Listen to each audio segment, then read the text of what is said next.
double L. I said so. I keep big bills up in my heart on the dirty like blood. So ain't got no twist in my head, but I'm still dreadful. Wolfpack! What is going on? It's your boy, the Wolf of Roto Street, RotoStreetJournal.com. We breed and feed you fantasy wolves. Thrilled to get live with you guys for a couple hours for my favorite holiday of all. Best day in the world, Thanksgiving. Happy Thanksgiving to everybody tuned in, everybody out there. So thankful to have fans like you guys tuning in with us. I already see some of the regulars. I already saw my man Campanelli and the Collins. It is just great to see. So starting from the top, much more important than any football stuff. You guys are the best. And again, your appreciation and support over here is just so appreciated. So thank you again so much for being the best fans in the world. I, of course, am the Wolf. At Roto Street Wolf is where you can find me on Twitter if you ever have any questions beyond the stream. But we want to dive on in, cover my Thanksgiving Day picks, who I'm going in on today for DFS, who I'm picking. I don't actually sports bet the lines, but I'll tell you my favorites and all that. And then, of course, any news and whatnot we got to go through. I'll hit that as quick as I can. We'll do this as a usual weekly preview show as well. So just for everybody at the top, I see some questions. You already 10 questions or so before we got live. Love it. Great stuff. I'll make sure to rip through my higher, lower Hail Mary as quick as possible to get to those. But we do want to cut those up, have some clips for you guys as well for the rest of the slate for this week, because I won't be live again until Sunday morning with my guy CJ. So best of luck today. Again, get all those questions in. It'll be about, I'd say, 40-ish minutes of content, and then on to all of your questions the rest of the day. So as you guys come on in, and again, thanks again so much for spending your Thanksgiving. Happy Thanksgiving to you guys all out there. Please do consider that thumbs up button. It does help us get out to more people and continue to grow the pack. And this show is going to be brought to you, we'll go into a little more detail later, by both Prize Picks and Underdog. The code on both is RSJ. If you haven't played, there's some great discounted bets today. They're trying to get everybody involved on Thanksgiving. So go check them out. I'll go over those discounts a little bit later, about midway through the show. But Underdog and Prize Picks, two of our favorite places to play our fantasy games. They got tons of awesome styles, such clean interfaces, just well-run companies there. So Prize Picks, Underdog, check them on out. Code RSJ, or links are in the description of this show if you want to get some little action going while you listen to this preview. But let's dive right in, Wolfpack, so we can make sure to have plenty of time for all your sit starts. Starting with, who am I betting? Who am I picking today on this Thanksgiving slate? We got the Bills at lines plus 9.5 points for the lines. The over-under is 54.5.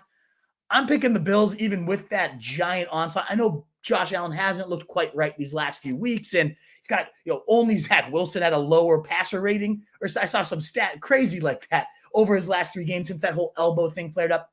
This is the get-right spot. It's the Detroit Lions. They are an absolute punching bag. And yes, they've 3-game winning streak. I get it. They're playing some of their most inspired ball right now. They're at home. But I think having that full week over in Detroit is going to give the Bills all they need to just come out firing. And I think the Lions will fire back. So 9.5 points is a lot. I can totally see why you might take the Lions. I don't think it's a complete and utter just destruction, but I think it's going to be at least a 10-point win here for the Bills. I do think it hits the over, and it's a crazy over-under, 54.5. I actually might take the under in that case, because that is a shitload of points. And even though I think the Bills might put up 28 to 35 themselves, that's still a lot. So I'm going to go Bills even with the points against them, and then take the under there.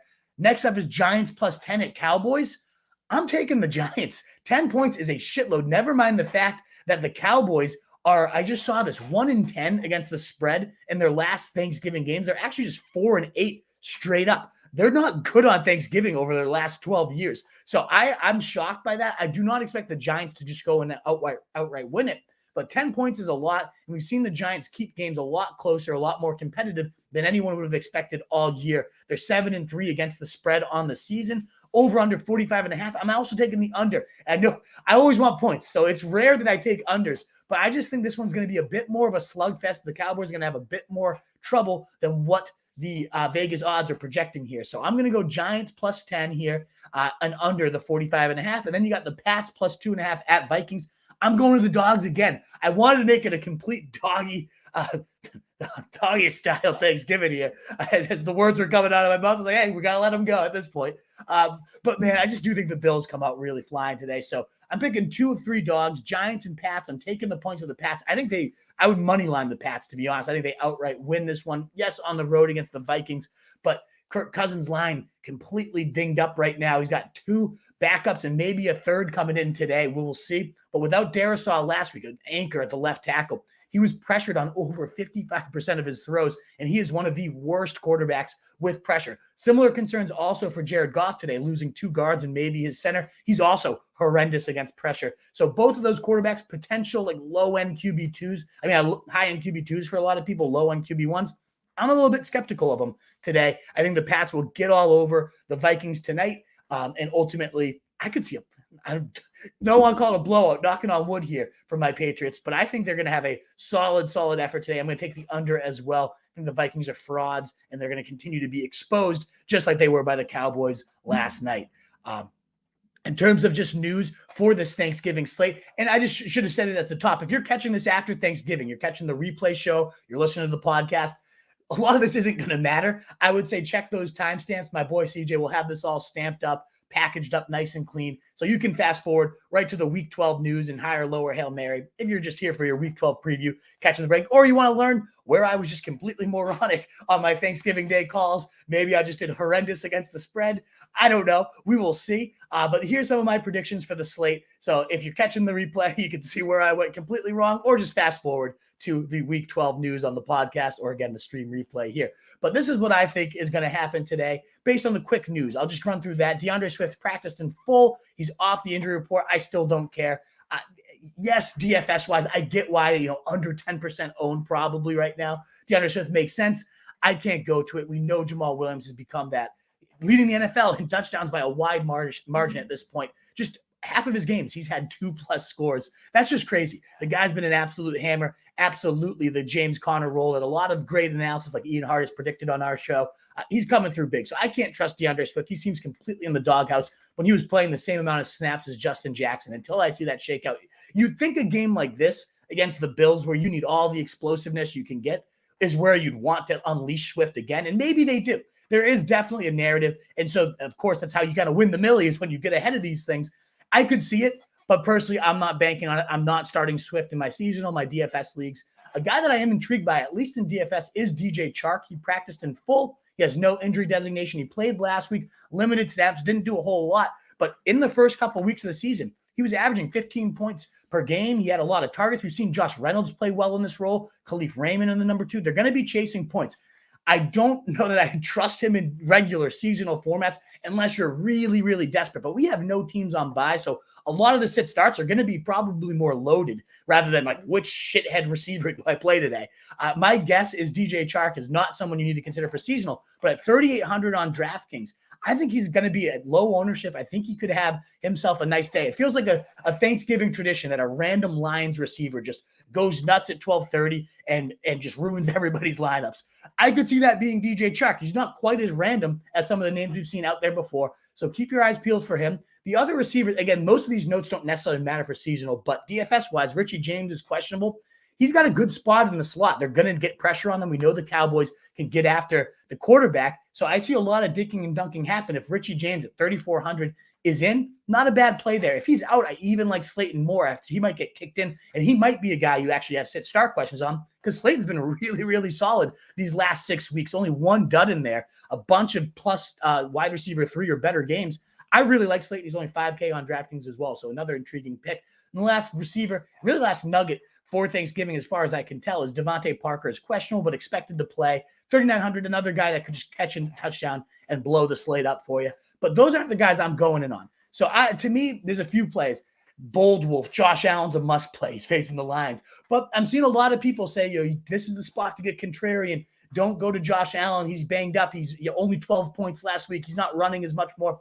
So I think he's going to clock in like probably close to half the field. But I think the half the field that doesn't play him is going to be ruined by the end of the 12:30 game. I think he goes nuts today. So I really like Josh Allen for sure. I'm double stacking. I'm triple stacking. I'm playing him. I'm playing Knox. I'm definitely playing Gabe Davis. I think everybody will be at 5,300. And in seasonal, get Gabe Davis in your lineups. This is going to be every time he's on the primetime TV. I feel like Davis just has his 2 touchdown monsters. And I think that's coming today. Obviously, Diggs, you don't need me to preach him, but that's one of the contrarian stances I might take. And maybe it's because I'm facing him in seasonal, so I'm a little biased. He's probably going to spank me. We'll find out. But I'm actually in one of my Millie Maker lineups fading Diggs, who's going to be over 0.5% owned according to the projections right now. That could go horrible. I know he's going to get there in some ways. He's probably not having less than 15. But how I'm looking at is if you save that 8K, maybe you pivot to Dalvin or Saquon, or you just spread it out a little bit more. Now you have, you don't have to play James Cook. You can have Ramondre and you can have Tony Pollard, something of that nature. I think maybe what if Myers only is 3 points less than Diggs? Diggs could also go for 50 and just make me look like a moron. So I have plenty of lineups with Diggs in them too. But that's just one way to get a little different is what if he doesn't fully get there? Or you pivot to Justin Jefferson tonight, who no one will be on. I do like Diggs. I still have him in over half my lineups, but just somewhere to maybe potentially get different. I did hear this comparison. It was a Fantasy Point stream yesterday. I was listening to their Thanksgiving slate breakdown. They're talking about how Tony Pollard is a lot like Jamal Charles right now in terms of his role, in terms of his explosiveness, both after the catch and just on general runs. And it's kind of like that late career where Jamal Charles started to get that workload uptick. I love that comparison. I think Pollard, Jamal Charles is an insane talent, one of my favorite running backs of all time. I don't know if Pollard is quite on that level, but it's really, really similar in that sense that he is so damn explosive every time he touches the rock. And we're starting to see him become close to a 65, 70% workload guy. Obviously, he's locked into your lineups at this point, and including DFS at 6,600. I think he's a great play. One of the favorite over-unders of the day on Underdog and PrizePicks is his receiving stat line. It's right around 20 to 22 yards when I first logged in today. I think that could be an easy hammer there. So I like him a lot. It could be Zeke plotting his ass in. He seems like the classic Thanksgiving, 2 touchdown, eating the turkey leg like Zeke. Maybe he has 2 touchdowns as well, but I think Pollard gets there even if Zeke gets there as well. It's similar to what we saw last week. One guy that nobody's going to play today that I could see getting 2 touchdowns is Damian Harris. He looked really, really good in the last Patriots game. So I just want to toss him out there as well as a contrarian DFS play today. I'd be worried that he just scores twice and goes – again, I like the Patriots defense to swallow this team, and that often would lead to the running backs playing well. So, yes, I like Ramondre. 4th most receiving points given up to running backs by the Vikings. He's obviously a smash, but wouldn't be shocked at all to see Harris fall into the end zone at least once. What if it even happens twice? It happens again. Every Thanksgiving DFS slate is filled with these guys that just have 2 touchdown days that nobody's playing. Wouldn't be shocked at all if Zeke, more popular than Harris, or Harris himself, is the guy that does that. I'm all off on the Vikings, as I was saying. Last nugget, this is for redraft and everybody out there. I would stash James Cook right before the game start today, especially if your roster allows bench training. He's 25 to 27% rostered. I just dropped Greg Dulcich for him because my tight end is Gerald Everett. He's practicing. He's going to play. Fuck Greg Dulcich. He sucks. So ultimately, give me James Cook, this explosive guy, 11 carries, 86 yards last week. What if something happens to Singletary? What if he just continues to get his role elevated without anything happening to Singletary anyways, and he just goes off for 120 on national TV today? Beat the rush, pick this guy up, and especially if your league allows that roster churning, if he does nothing, cut him and pick out another tryout later this week. Pick the guy that you dropped him off of back before Sunday. Whatever it might be, definitely the prototypical player that I like to stash ahead of a game, see how he rolls, see what happens there. That's all my Thanksgiving predictions again, folks. So hopefully that helps you win some DFS money, all that good stuff. I want to continue moving forward, but we do have some super chats. So thankful that for your support today on the show. It is so appreciated, Eli. 1 running back, 1 flex, half PPR. Rashad, Latavius, and Pickens. So I think Rashad is in either way. There is news that Fournette is pretty sore from the game. They said they're going to ride the hot hand, but they also had the caveat that we don't even know that Fournette's going to play. He's still pretty sore from the Germany experience. So we will find out. I think Rachaad White, either way, he's going to enter the game as the lead back. It's a smash spot against Cleveland. So I really like Rachaad White. He's my number 1 pick here. Then it comes down to Latavius or Pickens. It's half PPR. It's tricky because I'm such a big Pickens guy, and he typically has come through very well for me when I recommend him. But right now, you got Latavius in a top 5 matchup. Carolina, 5th most points allowed to backs, and nobody else around him. Marlon Mack. I mean, there's truly nothing in his way. from getting 20 plus touches. They target running backs the second most time, 25% of the time they target their running backs. So we got catches. He's already been a touchdown machine. He's already been a top 30 running back in almost every single week he's been there, including a few visits in the top 15 pool. So I like Latavius. He already was getting it done in a timeshare. He's unsexy, but to me, that just feels a little more secure for like 12 to 15, whereas Pickens, obviously the ceiling's a little higher. He's so talented. But with Pickett up back under center, he really hasn't had that true like 25, 30-point day. So I feel better going both running backs here, Eli. Thank you again so much for your support here on Thanksgiving. Certainly never expected, but always appreciated if you guys bring the super chats. Definitely get to jump the line and all that good stuff too. But thanks again for your support. It means a lot, guys. All right, let's dive on into our Week 12 news so we can get through the rest of this. This is where the podcast will pick back up for Week 12 stuff, not just Thanksgiving stuff. We'll start here with some Week 12 quarterback news. This is actually the most loaded quarterback news I think we've had in a very long time, and a lot of exciting developments as well. First thing is Kyler Murray. He's expected to start in Week 12 against the Chargers. He's practicing in full, so he's going to be back. He's right there in your top 10 quarterback, maybe even top 7, with all the weapons potentially back. Marquise Brown slowly getting going. Now, Rondale Moore got banged up. Greg Dortch is also banged up, so who knows exactly what we'll be dealing with in terms of a weapons cabinet here. But Kyler Murray should be out there. You already know the rushing upside this guy has. We know the Chargers are a bad run D, so he is well in play. Justin Fields apparently suffered a separated shoulder, partially torn ligament, basically an AC joint injury. None of that sounds good. So I'm worried that the team is going to, whether they hopefully don't shut him down the rest of the year. He certainly has some more to gain in terms of experience and ideally some winning. The guy has not experienced much winning despite how well he has been playing so far this year. So hopefully he's not shut down for the year, but it does seem like a spot they might rest him. Jets defense, not the best of matchups anyways. He plays so much better when you got a shootout style feel and obviously a weaker pass defense than what the Jets have. So it feels like a drop-off spot for Justin Fields, whether he's in or out. You got to look to other options, at least as backup plans. I wouldn't say force him out of your lineup for like Matt Ryan. If he's in there and it's just crap on the waiver wire, play Justin Fields. See what happens. Because obviously he could just run one in at any time and get there a whole lot faster than any of those statue quarterbacks that are likely on your waiver wire. But you do want a backup plan ready. And I just mentioned Matt Ryan. He's in a good spot for quarterbacks against a bad Pittsburgh secondary. So he's a guy you could consider going to that's widely available. We'll talk about higher, lower Hail Marys a little bit later. The other guy you might even consider picking up is Bryce Perkins, because Matthew Stafford is not going to be playing in Week 12. There's just some rumblings they might even shut him down for the year. There's no reason to have Matt Stafford on rosters. He's still out like on about 50% of rosters in leagues.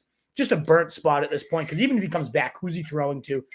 What's this offense even looking like? So he'll be out. Bryce Perkins does have a lot of mobility. So if you just a one-for-one swap, honestly might have more fantasy juice at this point than what Stafford would, because he does have those leg points available to him. So he'll be out this week and potentially the rest of the year alongside his buddy Cooper Kupp, who I expect to be shut down for the year as well. So keep those things in mind.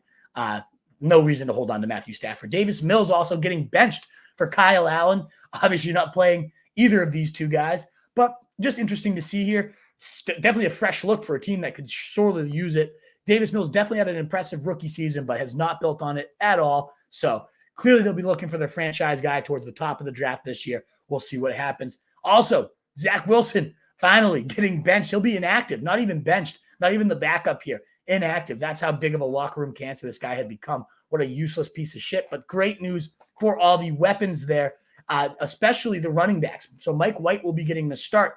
And just a reminder that he threw the running backs on nearly 40% of his passes. 37.8% of his throws went to backs. Carter had multiple 10-target days with Mike White at QB. And maybe now they have Garrett Wilson, sure, there's more weapons there. Might not be quite like translated from this year to the next, but it was definitely a tendency we saw out of Mike White. So big win for Carter. Definitely becomes more potentially startable this week, Michael Carter. So let me know if you have Carter questions.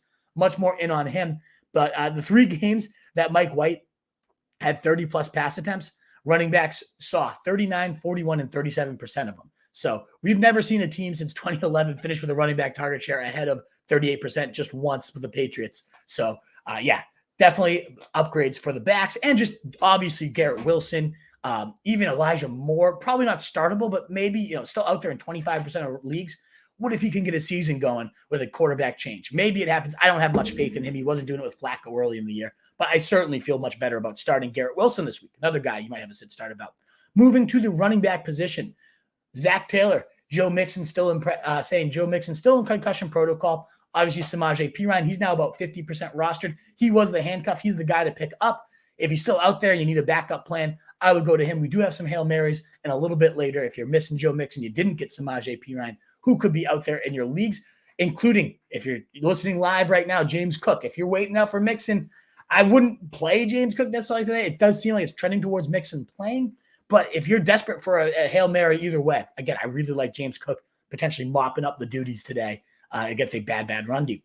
Edwards-Helaire, Gladden, has been placed on the injured reserve. So that means Pacheco definitely has that more locked-in role. He was still out there in about 65%, or only 64% roster entering the week. So guy to go check for. See somehow still out there. Removing this thorn is huge. The question does become, does Ronald Jones now take over that red zone, that goal line role? We will find out, but at least one potential mouth is removed. It looked like they were trying to get him more involved last week before he went down. So definitely something to note there. Chase Edmonds on injured reserve. So that just clears the path for Latavius Murray even more so. Now, keep in mind, Mike Boone could be activated as early as next week, depending if he's fully healthy. So he could come right back into that receiving role. Another guy that maybe is worth a stash in really, really deep leagues. He's out there and just about everywhere. And then Todd Bowles, again, we covered this at the top with that Rachaad White question, but he said he's going to ride the hot hand in week 12 against the Browns. It's very easy to get a hot hand against the Browns. They are the second worst run defense in the league, second most points allowed to backs, second worst yards per carry. Whatever metric you look at, they are horrendous against the run. So that means whoever starts is probably going to start with a hot hand and continue to be rid. And it does sound like Rachaad White is going to enter this game as the starter. It has not been fully confirmed, but that's what all the beat writers speculate. And now there's also nuggets that maybe Fournette will be unable to play. He's still quote-unquote sore, which would make Rachaad White a top 7 probably running back play this week. So continue to track that news. He's going to be a top 25-ish guy, even if Fournette's there, because you could still lose some touchdowns and catching and receiving work if it is a two-headed committee. But if he's just the only show here, Rachaad White, man, there's no limit to what that ceiling could be. So definitely wait it out in most lineups to see what happens here with Rachaad White. I did get like a Gabe Davis versus Rachaad White question earlier today. That's tricky because I love Gabe Davis today. He's facing a brutal defense, gives up a ton of big plays, turf. All the great things are lining up for a monster blow up on national TV for Gabe Davis. If you guaranteed Fournette was out, I would rather have Rachaad White. But I would have a hard time benching Davis with 30-point upside today, waiting it out and just trying to see what happens. Because if Fournette plays, definitely would prefer Davis today. So it's tricky. It's a hard line to figure out which way to go. But that just tells you how much upside Rachaad White could have this weekend. Other than that, Gus Edwards is practicing. He practiced limited last week before getting downgraded. So just keep a track of that. Well, then we got about 30 of you here. Love to see it. We're going to move on to our wide receiver notes, but please do consider that thumbs up button. It would be so greatly appreciated. And another way to support the show is that super chat. If you want to jump the line, get ahead of all this and make sure your question gets answered. If you're scrambling out the door to head to Thanksgiving dinner, please do consider getting ahead of the line. It is time for that crack, though. I have been waiting too long to pour this out. Got a nice little tree house to kick the day off. I was like, 11-ish is when I can do it. And we're right along, close to 11. Here we go. And Thanksgiving is always one of those days where it's like, I got my coffee here. Now I have my beer. Like, I have my water. Like, the day after Thanksgiving Eve is always like, what do I need? What does my body need to feel normal again? Thankfully, I'm getting older and not going out nearly as hard before Thanksgiving Eve. We're talking about like sweeteners in our coffee. What do we use these days? We become really pathetic human beings now. But no, it's good. It's good for everybody. But yeah, we got a lot of beverages over here at the Roto Street Journal going on. Let's talk about some wide receivers, huh?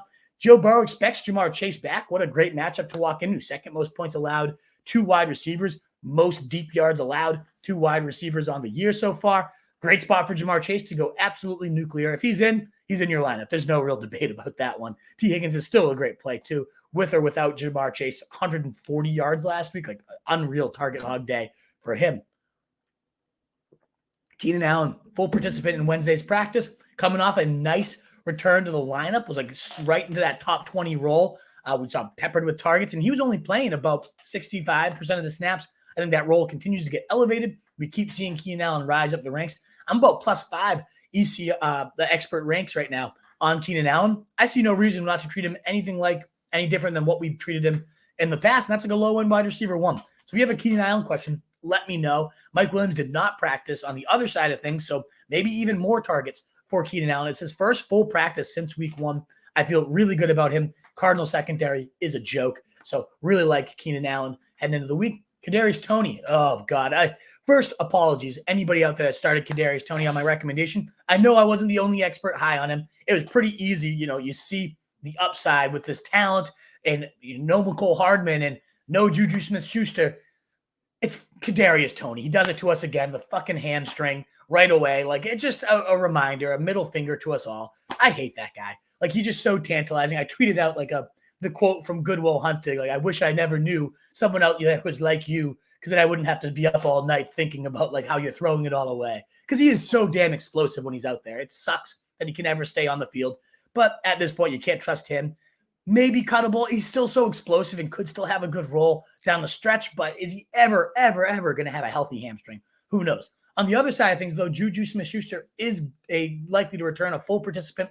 And Wednesday, we had seen him really separating towards the top of the pack, carrying some real genuine top 15 upside for the rest of the year. Looks like he'll be back, ready to go in a nice matchup here. So Juju right back in your lineups, of course. Jerry Jeudy not practicing. Tough to trust anyways in this abysmal offense, but obviously you need to have a backup plan if you were going to rely on him.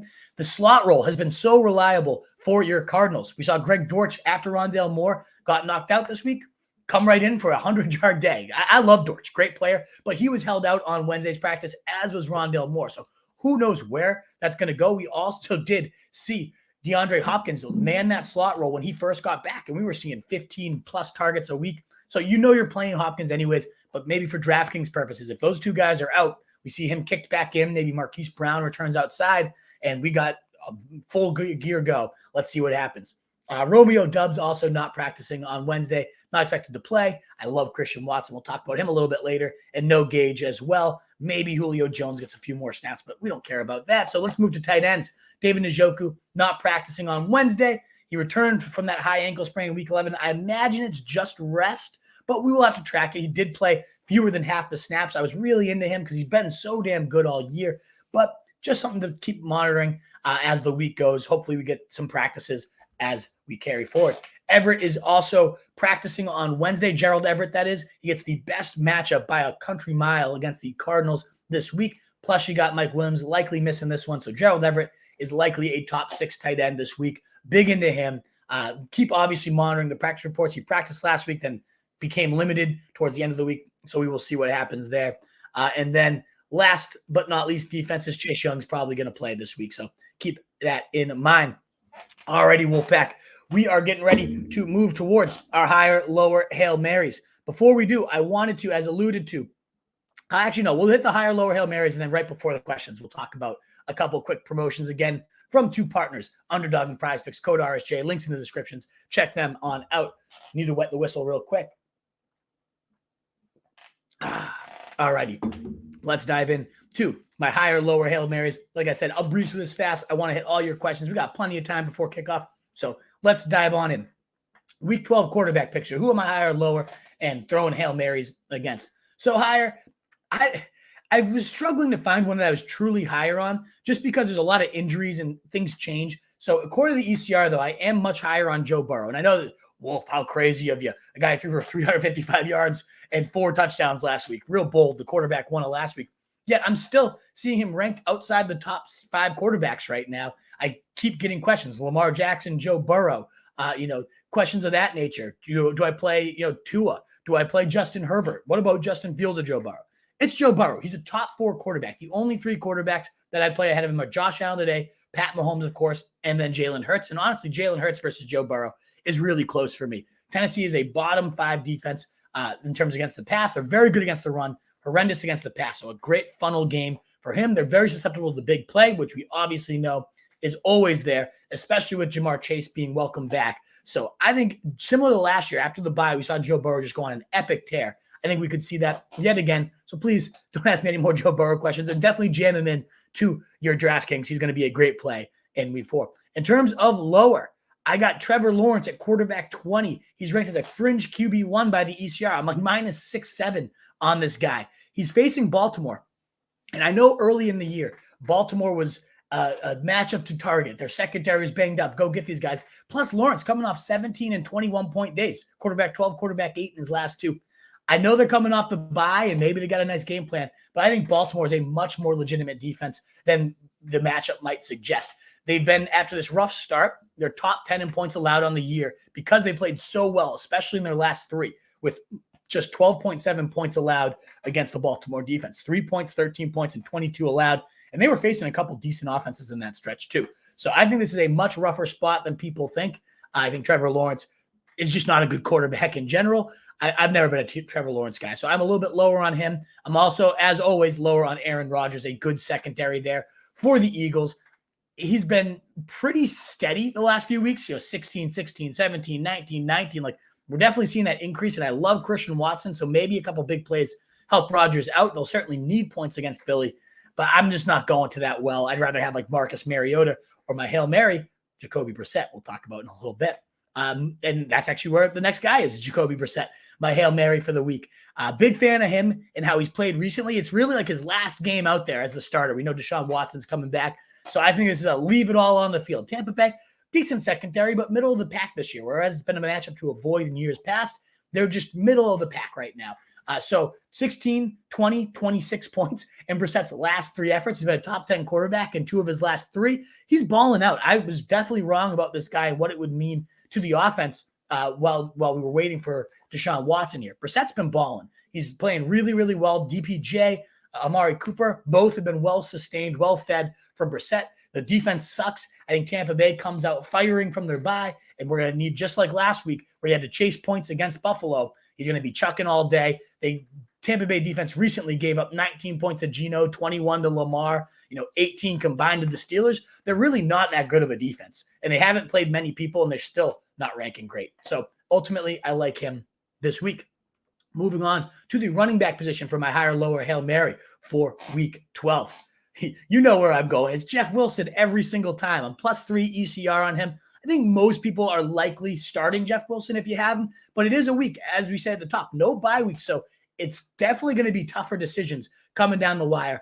I love Jeff Wilson, though. One, just because I love him. I think he's the best running back in the league, but he's put up 15 and 21 points since joining Miami, running back 10 and 6 in those 2 weeks. I think he's a legitimate running back 1 each and every week, but especially when he's facing Houston, the worst defense by a mile right now, giving up over 25 yards per game on the ground, more than the next closest team, the Chargers, at over nearly 160 yards on the ground. They are so bad, like historically bad. The Jets were really, really bad last year against the run. This is even worse than what we've seen. So yeah, great matchup for a guy that has already been thriving in his new home, played 68% of the snaps last time. So definitely pushing Raheem Mostert out of the picture, who, against such a bad run D, Mostert could also find the end zone at some point. He's not a horrible play himself, but to me, Jeff Wilson, a locked-in running back 1. I've gotten some questions like Dameon Pierce for Jeff Wilson, Aaron Jones versus Jeff Wilson, Montgomery in the workhorse role versus Jeff Wilson. It's all Jeff Wilson. I very few running backs right now ahead of Jeff Wilson. So let me know if he's in your questions. Like, I have one today where I got to decide between Wilson and Pollard. I'm going to go Pollard just with the 30 points upside. Even with Zeke back last week, I can't bench Pollard. But my next guy up in my rankings is literally 11, 12. It's Jeff Wilson's right there. So I love Jeff Wilson. I think he is absolutely in play this week. So please let us know if you have questions on him. But I'm so in. I always have been. But the other guy I wanted to bring up is Antonio Gibson. His role has gotten a lot better these last couple of weeks, especially last week. In a nice game script against Houston, where it should have been the Brian Robinson show, Gibson ended up leading the team with 18 carries, 72 yards. He also was the only running back targeted, 3 catches, 31 yards, 12 solid half PPR points. The running back 15 in back-to-back weeks. He's been really, really solid. Plus, he played nearly 70% of the snaps. And again, that was supposed to be the Brian Wilson script. They were up, Brian Robinson, rather. They were supposed to be up. They were up the whole game, and yet they continued to feed Gibson. So it seems to me like this backfield is really trending towards this Gibson being that 65, 70% player that made him a top round 1 or 2 pick the last couple of years. I love it. Then you mix in Atlanta, a bottom 5 team against the run right now. I think everything is wheels up for Gibson. Seeing him come up in a lot of questions, I'm in love. I think he's a great play this week, highly underrated. I have him 5 spots higher than his ECR right now, above guys like Najee, above guys like Miles Sanders. Rachaad White's going to come down to, whether or not Fournette's playing, then it would be Rachaad White. But as of right now, if Fournette's in, I have Gibson higher. Really, really big fan of Antonio Gibson this week. Moving forward, I also love Michael Carter. I just wanted to bring him up once again to reiterate the fact he's my running back 29. That's plus 5 spots ECR as well. Chicago's a bad run defense, bottom 7 matchup, already a good spot for him. Despite this becoming a 3-headed nightmare last week, we've seen that happen, and then it just kind of clears up there. Whether or not that happens, Carter is the lead pass catching back, and I want to reemphasize the fact that Mike White targeted running backs on nearly 40% of throws. So I think he's a great spot this week, running back 29, plus 5 again, ECR. Great spot for him. Now, we do have a couple super chats coming all in, so I want to make sure to get that. Let me see Bulldog coming in with a $5 super chat. Let's get it. I got 3 questions, so I thought I could contribute a bit. Please scroll down for the cues. Happy gobble day. Happy Thanksgiving to you, Bulldog. Always here for the shows. Greatly appreciate you supporting the site, supporting the show, and bringing your gay game every time. So let's check these all out, Bulldog, for you. Thanks again so much for your support. Pick 2 for this week: Pollard, Ramondre, or Wilson. Whew. Speaking of Jeff Wilson, how high I am on, those are 2 of the only guys I have above him. I think I have him at running back 13. So he's right on the fringe of my running back ones. I have Pollard 11, Ramondre 12. Now, if you want to go Wilson and bench Ramondre today, I get that. That's really not a bad pick at all. The thing is the Vikings are bottom, 4th most receiving points allowed to running backs. We know that's Ramondre's role. He's like the James White now, plus like a half of LeGarrette Blount as well. So I like Ramondre a lot this week. But yeah, if you wanted to bench one, I do have Pollard highest at 11. I have Ramondre at 12, and then I have Wilson at 13. They are bang, right in neck with each other. So if you're going to bench one, I guess it is Ramondre. I wouldn't be shocked if Zeke pounds in 2 touchdowns, though. But still, I think Wilson is the last of these guys for me. It's real tough, though. Again, running back 5 and running back 10 since he's got there. He's been a top 10 guy in both games with Miami. That's real tough, Bulldog. I would go Pollard, Ramondre myself, and I'm the Jeff Wilson love boy. So who knows? Let's see what else we got. Trey Burks, Chris Watson, and Rachaad White. So I think it's Rachaad White either way, but especially if Fournette's out, we don't even ask this question, right? It's not even close. Even if Lenny's in and banged up, though, I think I'm leaning Rachaad White there. Great matchup against Cleveland. 2 of my favorite receivers, too. Love Chris Watson, love Trey Burks, plus 5 ECR on both of them this week. But Rachaad White is just in an absolute smash spot. So I'm going to go him. Come back on Sunday, obviously, and let's see what the news is. But I'm leaning Rachaad White even if Lenny's there. Sorry, one more. No apologies needed. Love it. Get all your questions for you. Higbee or Logan Thomas this week? I'm going Higbee. It's gross. It's Bryce Perkins. Who knows what happens there? But he had a great day in his first game without Cooper Kupp, was the lead targeter. So I think the volume will be there for them. They're going to be playing the Chiefs. Not a bad matchup for anybody. It's a bad defense, and teams are always chasing points against them. So a decent spot for Higbee. Logan Thomas against Atlanta, also a good Hail Mary too. But I have Higbee higher. I have him at 12 versus 16 for Logan Thomas. Thank you again, Bulldog, for your support of the show. So greatly appreciated. Best of luck. Let me know again what you do with that running back quandary. Again, 11, 12, 13. They couldn't be closer. And I have no real argument for how to separate them. I love them all. They're all running back ones. But I would go Pollard and Ramondre myself. But that is a brutal one. That is a great question. All righty, guys. Moving back on to running back higher, lower, Hail Mary. Did want to get quickly my lowers in there. Cordarrelle Patterson, he's ranked as a fringe flex guy, running back 30. I don't know that I could play him this week. He did bail you out last week with a special teams touchdown, but this has become a 4-headed nightmare. He's been playing roughly 30% of the snaps or fewer. That's just not a workload I can trust no matter how explosive this guy is. We know Washington is much more vulnerable versus the pass than the run.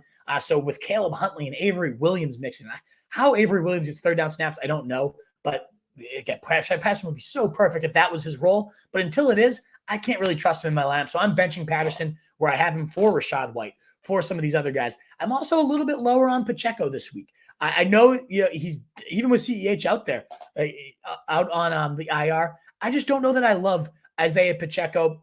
The Rams are definitely a pass funnel, one of the bottom 3 teams for running back points allowed, one of the top 3 teams for wide receivers. So I think this is definitely a game where they get attacked through the air. I mean, 16, 15 carries is no joke for Isaiah Pacheco.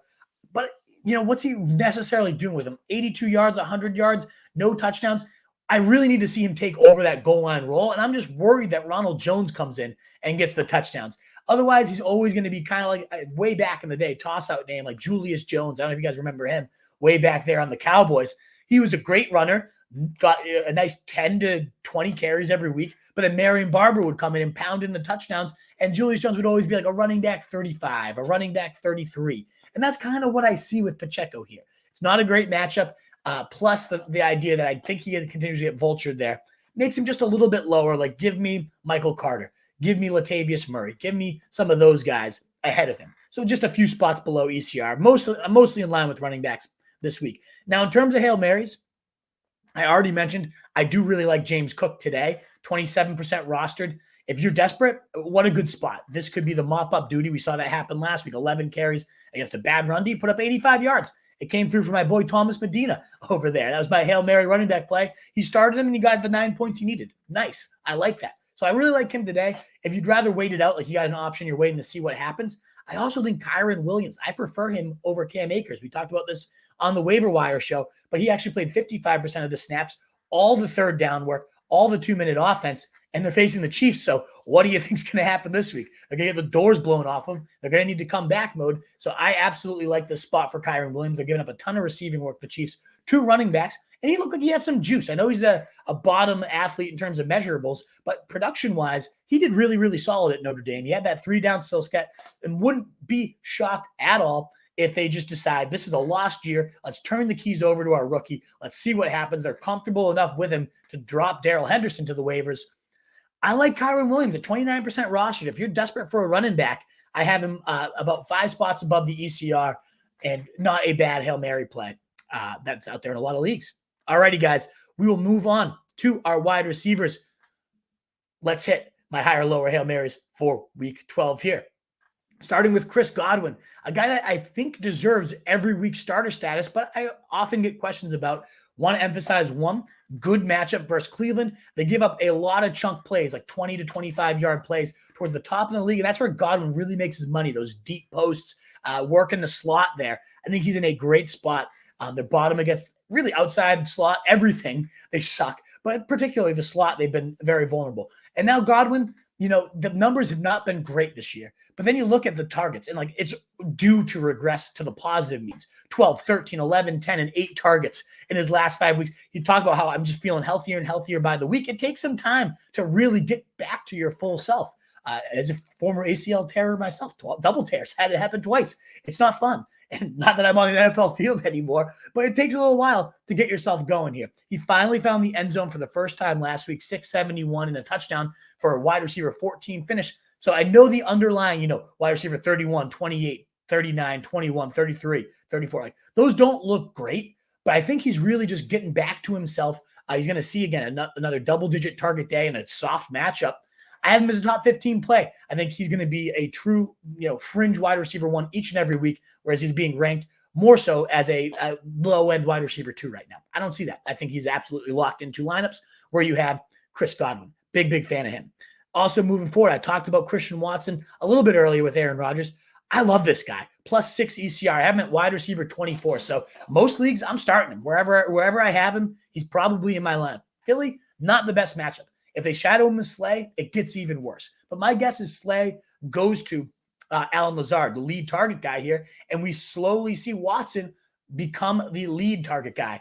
He had 8 and 6 across his last 2 weeks, 31 and 19 points, a top 5 wide receiver in back-to-back weeks. And we see it every year.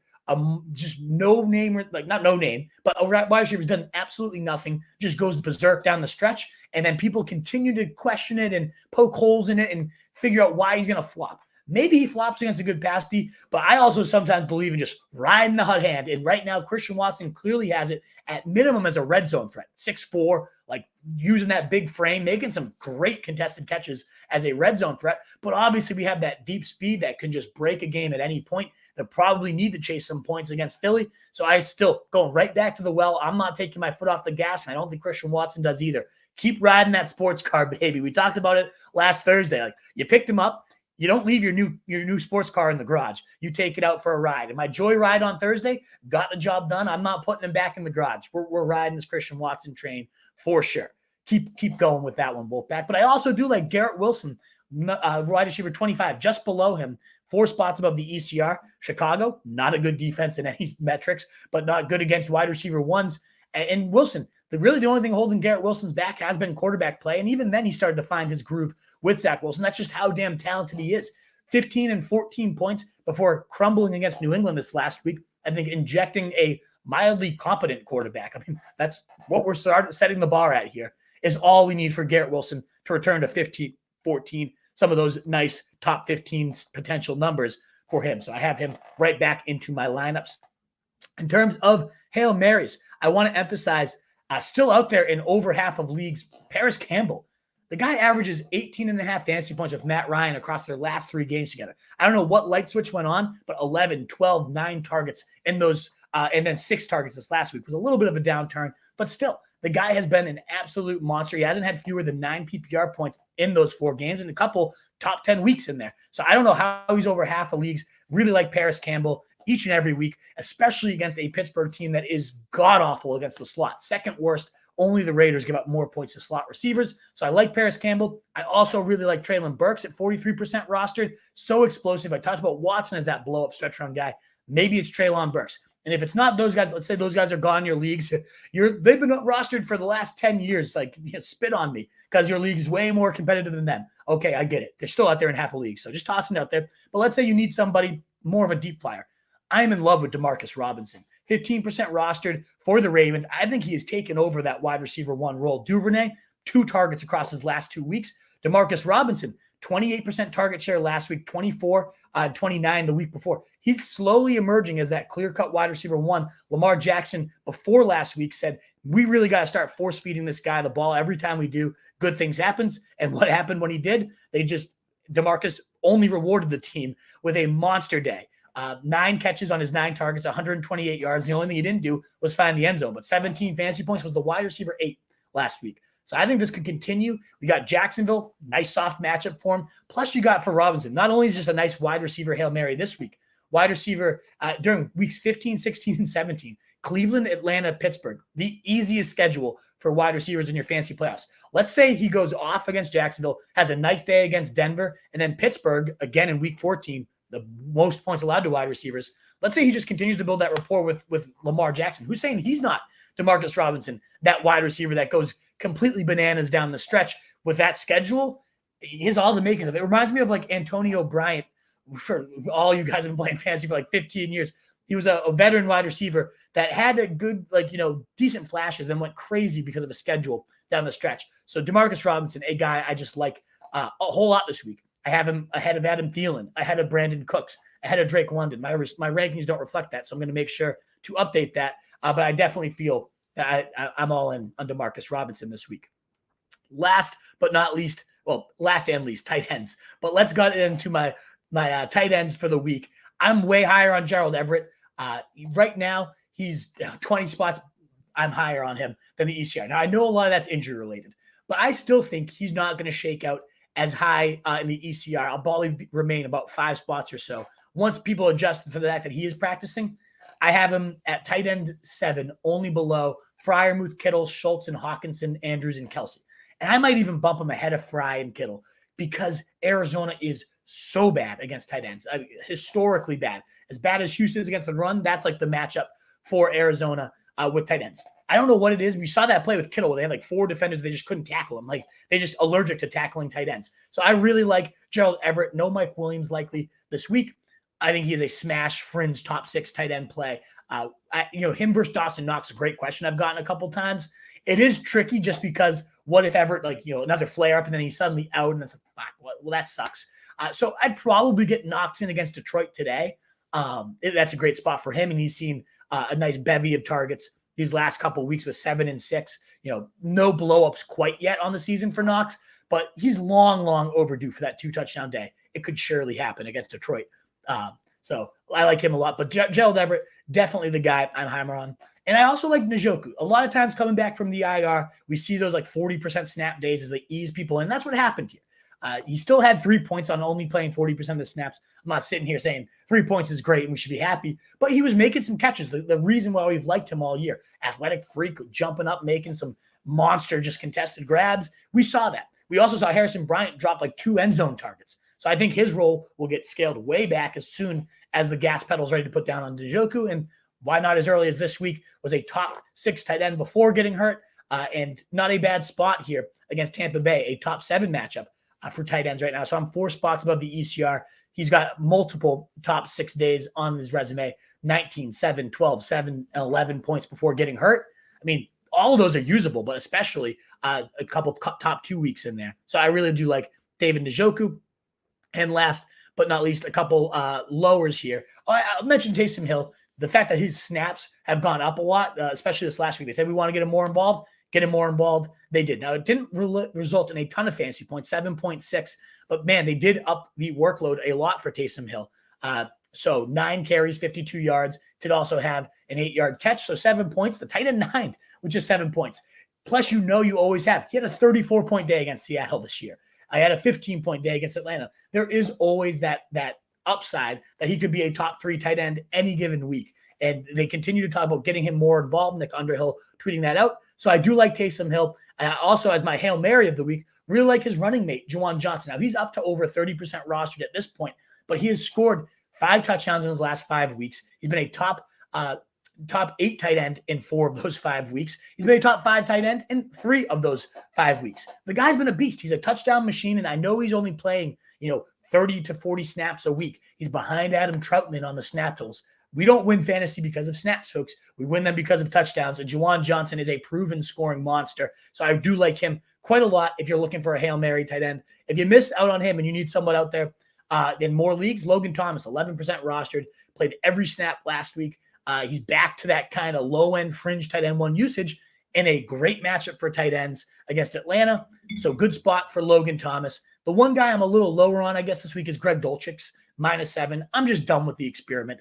I'm done with having to put any Broncos into my lineup if I don't need to. And sure, he had those 3 12-plus days to start his career. That was lovely. What has he done for you lately? What has he done for you since then? 5 points and 1 point. I'm not going back to this well. I know there's been, but he just missed a bomb, Wolf. He almost got one. No, I don't give a shit anymore. I don't like this guy. I'd like to spit in his face, to be honest. He has that face that pisses you off. I don't know. I know I'm getting a little angry and personal here, but screw Greg Dulcich. I just cut him for James Cook today, and I feel really, really nice about it. So see you later, Greg Dulcich. You're gone. Wolfpack, thank you so much for listening to that higher, lower Hail Mary. We got about 30 of you with us. We're going to drive into that mailbag right now. Please do consider that thumbs up button. The last thing I got to get to before we do, though, is 2 of our presenting sponsors who I am absolutely in love with. I know we promoted a few different products this year, but we've been partnered with these guys for a long time because of how damn good their products are. And if you haven't played them, there's no better time to get involved in both Underdog and Prize Picks, starting with Underdog. Let's preview this for you real quick. The link is in the description, or use promo code RSJ. First thing, you get a $100 deposit match up to $100. I say put it all in there, let it ride, get the free match. It's free money, and you're going to want to keep playing. I know he'll go back to the well if you end up losing money. So put in that $100, get that $100 deposit match, whatever you decide to do. But their Thanksgiving promo today, they have a over-under for Dak's yardage, 249.5. It's not a gimme. I'm taking the over there. He's had over 249 in 3 straight games, so I feel good about the over. It's not a great, guarantee bet, though. We have one of those on Prize Picks, a layup for you. But if you do that, they also give you the option to then pair it with 4 other bets. For $1, you could win $100. Why not go do that? It's a friggin' dollar. If you get your 5 over-unders right. So you do the Dak one, you got to get that one right, but then you also can pick 4 more. You get them right, you bet $1, you win $100. What a perfect way to just get a nice bankroll and get rolling there. So I'm picking the over. I'm hitting that, but you do that either way. If you want to take the under, the over, whatever you do with Dak, 4 more, and I'll give you my favorite 4 in just a second. $1 to win 100. why not? Like, go toss in $1, see if you get it. If you don't, then whatever. Don't keep playing, although you probably will because it's friggin' addicting. It's so much fun. So check them out. Again, code RSJ for $100 to bet, match on Underdog. That's the one I was drafting on all summer. I'm obsessed with them. I think they are like one of the best fantasy products out there. But if you want to check out Prize Picks as well, let's say betting's not legal in your state. This is the perfect way to get betting on props and winning potentially huge money. It's similar to Underdog. $100 match. That's like unheard of. It's crazy. They're giving you a free $100 up to a $100 match if you use code RSJ or the link in the description. And today for Thanksgiving, perfect reason to get started because as you can see at the top of that slide, Justin Jefferson, 1/2 yard. They're giving you an absolute layup. Now, you don't have to go for 5, but the way it works is the more you pick, the higher the multiplier. And you know me, I'm an upside chaser. But let's say you just do Jefferson and one other. You'd 3x your money. Let's say you do Jefferson and 3 others. You could 5x your money. 4 others is, I think, 10 to 20. No, 20x your money. 5, you can get up to 25 extra money. So you could definitely do some monster things with Prize Picks. Just want to, again, emphasize that these are my favorite ones for today. I'm absolutely all in on Gabe Davis going over 12.5. I think he's going to blow up for like 30 points today. Pollard, 15 points. Love it. But his receiving line's at like 21.5 if you want something even more layup. I think Daniel Jones definitely throws an interception after 2 last week. I like Jacoby Myers to catch 4 more balls. I mean, he's that slot maven for them. So those are the ones I'm going on. You can also see my Underdog ones over on Dak Prescott. Again, Gabe Davis, those fantasy points over there. Myers, I'm thinking 5 catches is a no-brainer, so over on the 4.5. Knox, I don't know why I ended up going to Knox. I was just kind of like, I think he has a big day, but I also love St. Brown to be a target hog in catch-up mode. So 7 catches for him. And I think Knox, 50 and 70 yards the last 2 weeks. And now a great match against Detroit.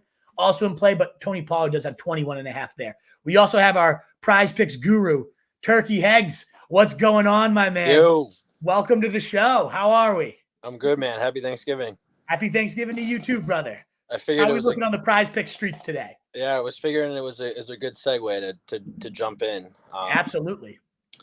So haven't been doing too hot on the football, but other things have been all right. I separated the 3 games into my picks. I know you just went over a lot of them. I have I have similar ones to all of them. Like St. Brown over 73.5 yards. I think the Cowboys have been like letting up 100-yard receivers left and right. I'm pretty sure I saw something about that. The Bills, rather. Yeah, the Bills have been very generous to wide receivers. I mean, you saw Amari Cooper. That's what I meant. Look no further than Cooper and DPJ going nuts last week. Right, and then I got Gabe Davis.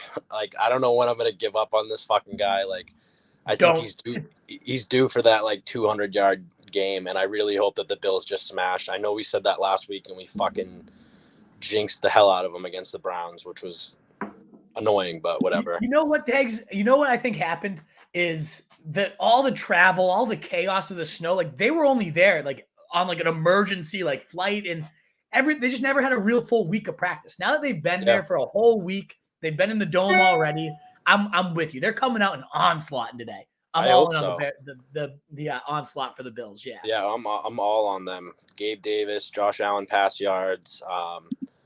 On the flip side, though, they have Jamal Williams pass rush receiving touchdown. He's been a touchdown monster, obvesry, so I kind of like that. You just got to get one of them? Yeah. Oh, come on. I mean, again, 2+ touchdowns into half of his games. Like that, I didn't know it really had that. I wish I had that in mind right now, to be honest. Yeah. And then, what do you think about Goff going over 237.5? I kind of like that one. It's a little. I think with the script we're predicting, that definitely should happen. My worry is he does suck against pressure, and he's lost both his guards. His center's questionable today. If they're in his face all day, it could just be ugly, hideous Goff. Right. But man, like the script is there. Like it should be a 300-yard Goff day.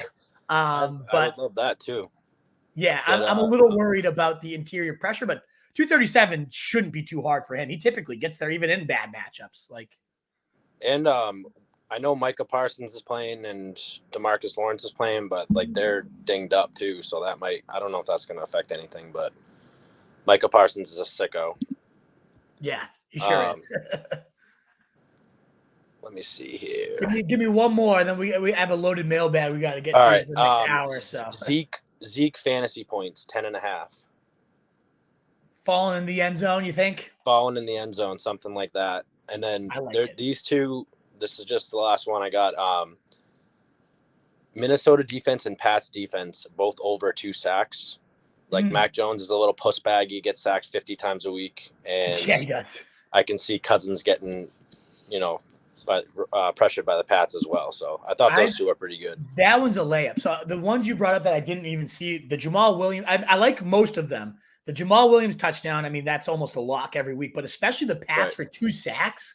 They have their left tackles out. Darisaw, he was pressured on 55% of his throws last week.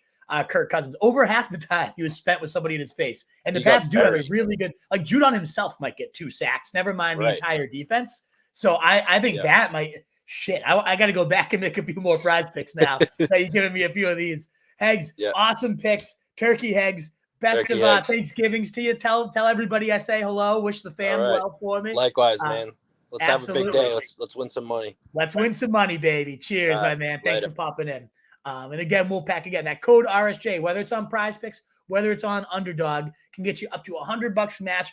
We know Thanksgiving's the best of days to just toss money on. Why not? You're going to buy scratch tickets or whatever anyways. Go blow the money on some great deals here to get that $100 match.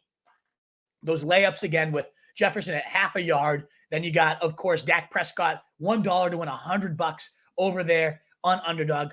What do you have to lose? $1?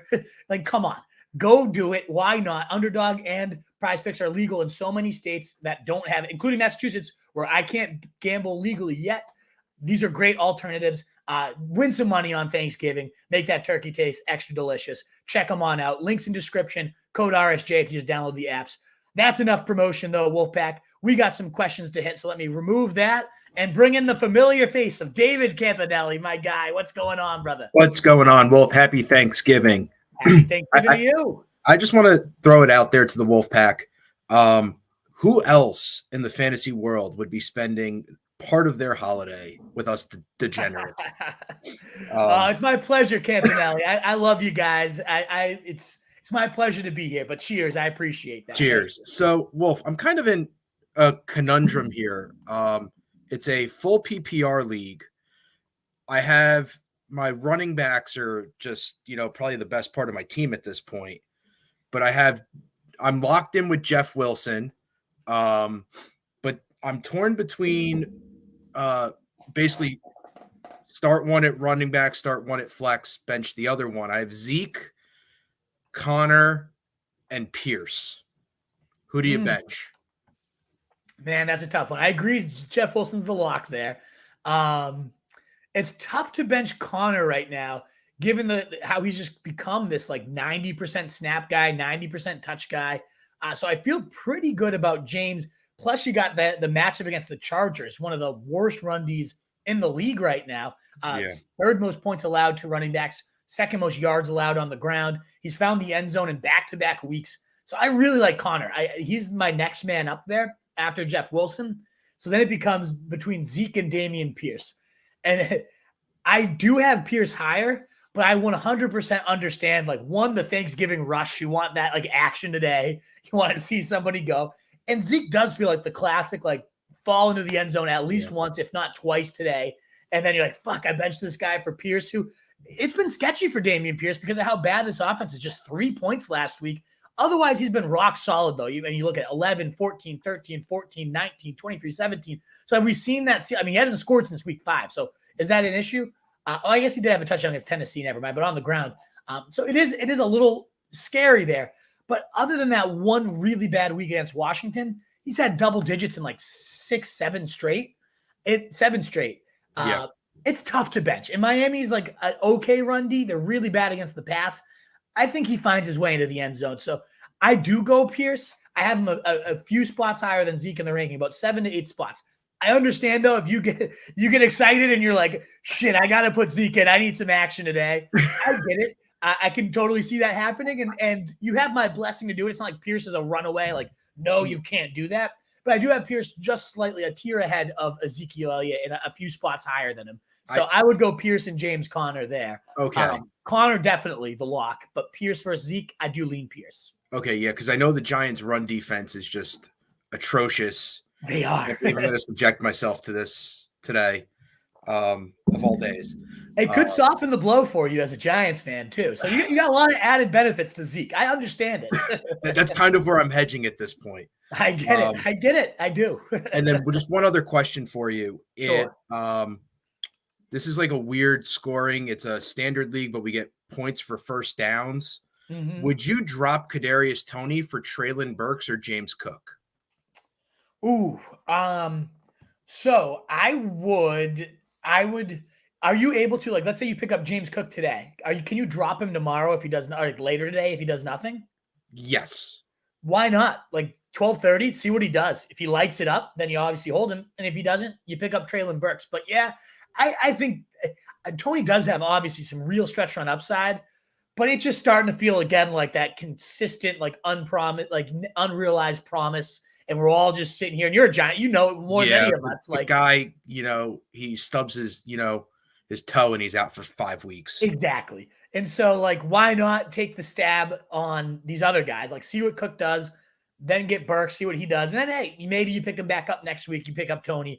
But I don't think we're going to see him this week. So there's no way he's gaining value this week. And honestly, like, if he's out the next 3 weeks, it wouldn't shock anybody. He said that was so, like, when he scored that touchdown, he, like, pretended to hurt his hamstring. It's like, fuck you. Like, you are going to hurt your hamstring, and who knows when it's going to happen. And sure enough, it happens the next week. Like, he's a locker room cancer too. So, like, get him out of your fantasy locker room. Give the nod to Cook today, and then Burks. As long as you don't think Burks is going to get picked up in the next couple hours between like now and when the Lions game's over, right? I think that's the play. It gives you a little action today too. It gives you a nice little bench tryout, and then Burks is a great play for Sunday. Like, see what he does. Sounds great. Thanks, Wolf. Happy Thanksgiving. You as well. Best of Thanksgiving to you and yours, Campanelli. Enjoy the day. Thank you. Cheers. All righty, Wolfpack. The call-in line is still there. A way to jump the line. The other way to jump the line is that super chat button. But 32 of you here. Let's get to all those questions. Please do, again, consider that thumbs up button. It would be so nice to keep getting us out there to more people here on this lovely Thanksgiving day. My guy, Fatty Mateo, at 7:47 a.m., getting his questions in. You'll love to see it. Camping out overnight. Wolf and CJ. Sadly, CJ is not with us. He'll be live Sunday morning, though. So he'll be back there. But running the Thursday Thanksgiving stream solo. It's a tough day to rally the troops and get them going today. I'm sure he actually would have joined, but it's one of those things. We just got going. But happy Thanksgiving to CJ as well, from Fatty Mateo and from me. Let's see what we got here. A little early. Do I dare bench the Pats D? I don't know if you were the one that commented this, Fatty, on a YouTube video. That's a really tough one because Chiefs, good spot. I actually have the Chiefs the second highest defense this week, and they have a really good stretch run schedule. So, I mean, Bryce Perkins, beautiful, beautiful spot. He can run. He's a little mobile. So that, like, does hurt the sack upside. The line is so bad, though, for the Rams. So in a vacuum, I actually do think the Chiefs are a better play, and they got a nice stretch run schedule. That's all to say, though. I love the Pats at Minnesota today, too. Very banged up line. We see what Cousins does in prime time, and it's crap his pants. So we know the diarrhea is going to be dribbling down Cousins' leg all day. It's a really, really tough call. So ultimately, man, I do prefer the Chiefs because you also look at the Pats schedule. Buffalo next week. Arizona, not a horrible spot, but not a great spot. Then you have the Raiders, a good spot, but Cincinnati, Miami, and then Buffalo in the playoffs, that's not great either. So you compare that to a good Chiefs rest of season schedule. I mean, you look at the Chiefs playoff schedule, Houston, Seattle, Denver. I mean, Seattle pretty good, but Houston and Denver, oh, baby, line me up. Kind of want to lean the Chiefs here, Fatty. Best of luck. Number 1 seed, number 2, he's a huge favorite. You need upside, then you got to go for the third stringers. Like turning it over 3 times, touchdown for the defense at home. I like that. And Mike Duty agrees. I like case they're heating up for this playoff run. So we're right on the same page, Mike Duty. It's a tough one. PPR, sit 1, Debo, Olave, Gabe Davis, Juju, no Toney or Hardman. Yeah, so that is tough. I'm not benching Gabe Davis today. So we can start with like, what do we do today? We're playing the boom of Davis. Bust. He's more boom bust than anybody else on this list. But it's against Detroit. It's on primetime TV. It's on the turf. it's Gabe. He's in for a big one this week. So I have him the highest of all these guys. I'm plus 4 ECR. I'm all in on Gabe Davis week though. I'm not backing down. I love him. Next man up for me in my rankings is Olave. Tough matchup in San Fran, sure. But he did get it done last week finally with Andy Dalton. 5 for 102 and a touchdown, his first 100-yard and touchdown day as a pro. I love Olave. He's been just steady all year. So to me, I think he's less boom or bust than, say, Debo. And yeah, I know Debo had 19 points, wide receiver 6 last week. He did see 9 targets too, though. Shit, I guess Juju's my bench here. No other weapons around him, and man, he started to cook too. It's just an embarrassment of riches here. You're making this tough for me, my guy. But yeah, I think Juju is the one I bench ultimately there. I'm just seeing where Juju. I got to make sure I rank him because it just came out that he was practicing in full yesterday. So looks like he's going to be playing. He comes in at my wide receiver 23, so just below all these other guys. But I get it. He's not in a bad spot himself either. Oh man, putting my brain into a pretzel on this Thanksgiving Day, Mike Duty. But yeah, I benched Juju. All the other guys just have way too. They're all so good though. But yeah, I mentioned Juju. Juan, happy Thanksgiving to you, my man. Who for your flex? Jamal Williams, Gibson, Connor, or Harris? Eckler and Chubb is my starters. Yeah, you're not benching either of those 2 horses. What a backfield you've got. Man, I think I'm going James Conner. You got the 2 touchdown upside with Jamal Williams every week. Half of his games, 2 touchdowns. That's always risky to bench. I love Gibson taking over this backfield in a soft matchup, but Conner at 90% of the snaps, the matchup's there. The touchdowns are starting to flow in. I'm going James Conner. Harris is way distant. I talked about maybe 2 touchdown upside with him, but those other guys are all in that low end running back 1 tier. I'm going to go Conner there, Juan, but I love them all. Great options. Wide receiver 1 and 2. So you got to trade some of these running backs to go get some receivers because those running backs are stacked. These receivers, the fact that Thielen might be your receiver 1, oh boy. Oh man, this is ugly. They're all. I shouldn't say hideous. These are all good wide receiver 3s though. Is what I like. They're all okay options, but they're wide receiver 3 options, not 1 and 2. So please trade some running backs, go get some receivers. But knowing that we have to play some of these guys. So Rondale Moore, probably let's assume Judy, Moore, and Williams are all out. They're all questionable, and I don't think any of them play. I think I like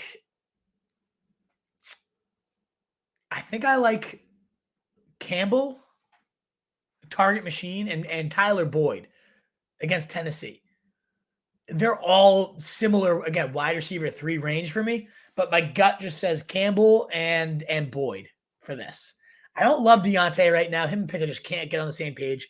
I don't mind Mooney, but depends if Fields is playing and Sauce Gardner might be on him. Samuel is a touch machine. He gets used. You know what? I like to do like Curtis Samuel this week. I do. So I'm going to go Curtis Samuel, and then I'm going to go Tyler Boyd, I think. Just slightly above Paris Campbell, my next man up. Juan, should I pick up Juwan over Knox? No, I'm going to keep Knox there. Detroit today, he's starting to cook a little bit more. I like it. Happy Thanksgiving from our man David. Happy Thanksgiving to you too, brother. Happy Thanksgiving to you, Tim. Happy Thanksgiving to everybody. I appreciate you guys with your well wishes. It's very appreciated. Have Jacobs, Walker, Diggs, Higgins, Schultz. Good lineup right there. Pollard, Jones, Olave. Damn, Tim, you got a stacked lineup. I'm going Pollard, though. Ride this man. Even with Zeke back 30 points last week, he is an absolute monster. I love that Jamal Charles comparison from Johnny Proctor over on the Fantasy Point stream. It was awesome. I like Pollard there. Today is the Thanksgiving moon launch. Like, comment, subscribe, share, please. Indeed, those likes, those subs. If you're new around here, would love to have you to more shows. Please do hit the subs. But thank you so much for your kind words, David, and for helping to promote the boys. It is always, always greatly appreciated. My guy, Giuseppe, happy Thanksgiving to you too, and happy Thanksgiving to Tien. Great to see all the regulars showing up today. And more, I'm always like, is anybody going to show up on Thanksgiving? Is people just traveling or busy, getting their own things done? And the Wolfpack always shows up for us. So, cheers. Cheers to you guys. What do we got for Giuseppe, my boy? Half PPR, Singletary, Jacoby Myers, Cam Akers, or Kyron Williams? So I'm limiting this to the first two, Singletary or Myers. I'm going to go Singletary. Good matchup against Detroit, 70-ish% of the snaps and a great offense. I like him. I do really like Jacoby tonight. Good. So that's also a tricky point, though, too, is the Vikings are bottom 3 in the league to outside receivers, but top 4 against slots. And that obviously does not play into Myers' favor. I still feel like he's due for a really big game tonight. But if I was I had to decide between Singletary and Myers myself, I would go Singletary. Should I start Knox or Ingram or Njoku? I'm gonna go Knox. I'm gonna go Knox there for sure. I don't see some text pop up on my the side of my computer here, and I don't know what the RSJ group chat's talking about over there, but apparently Duck's stuffing some turkeys. Good for you, Duck. At least that makes a few of us if you're watching. Happy Thanksgiving to you, Brandon. Again, Knox for you, Mikey, but happy Thanksgiving, Brandon. I appreciate your well wishes. Top defense for the week from my guy, Tim Grosick over there. I love the Ravens, and I'm plus 6 ECR on them, so I'm a little bit higher, but I'm low on Jacksonville as a whole, and I just think the Ravens go crazy down the stretch. You got Denver, Pittsburgh, Atlanta, Cleveland. The matchups look good for this Ravens defense there. So I'm in. My man Ryan from across the pond, happy Thanksgiving, dude. Good to see you. 10-teamer, drop one. You're not dropping Bark. Why do you have to drop one of these guys, dude? Ryan, can you drop your kicker and just not play someone? How? You got to trade one. You cannot drop all these guys. You can't drop a single one of them. So Wilson would be the one you drop out of them all, but you could get so much value for any of Barkley, Stevenson, or Etienne. Trade one. Do not drop any of them. Drop your kicker this week if you have to while you figure it out. You're not dropping any of these running backs. I'd say the only one you're not going to get proper value for is probably Wilson, who I do, again, consider a low-end running back one rest of the year. He's in the tier with Stevenson to me. You're going to get good value for any of Barkley, Etienne, Stevenson. If you can get Barkley, move him for a Jefferson or he's a rest of season boards, one of the top 2 running backs across all of them, including mine. Trade him, get yourself a Diggs, get yourself a Tyreek. Do not drop any of those guys, though. I'm not letting it. Don't drop your kicker, your defense, something. You're not dropping any of those running backs, though. You have to trade one. You have to get proper value. You're not going to get proper value for Jeff Wilson, but he's just as good as Stevenson, any of those other guys. So trade somebody else with a bigger name value. Again, Ryan, do not drop him. I'm not letting it happen. Good morning. Happy Thanksgiving to you, Denny. Great to see the legends all showing up. Sarah Riley with probably a mind-bending question because it's always how's your team this fucking good? Higgins, St. Brown, Jay Wilson. My God. Again, yes, it is exactly as predicted. St. Brown, Higgins, Wilson, Jamal Williams, and Gabe Davis. Starting Jefferson, Etienne, and Kenneth Walker. Initially leaning Higgins and St. Brown, but Davis and Wilson, they really could. I mean, the matchup is there for Jeff. He's a top 13 running back for me. Davis, great matchup, top 13 receiver for me against Detroit. I mean, I have a hard time benching St. Brown. I think they're going to pepper at him. You saw what Amari did against the Bills defense. Is Tre'Davious White playing Wolfpack? Tre'Davious White. Let me just quickly Google that because that just makes it that much better. He is active. That does make it a little tougher. I wonder how much he does play, but that does make this defense a whole lot better. I still lean St. Brown, Higgins. If Chase plays, I kind of like Jeff Wilson over Higgins. I know that might make me crazy, but I kind of do. But I'd get St. Brown in there today, I think. Oh, my God, that's tough, Sarah. I'm leaning Higgins and St. Brown, but if Chase is back, I could consider Jeff Wilson. Trade advice. Do I win for Giuseppe? CD and Rogers. He gets Sutton, Everett, and White.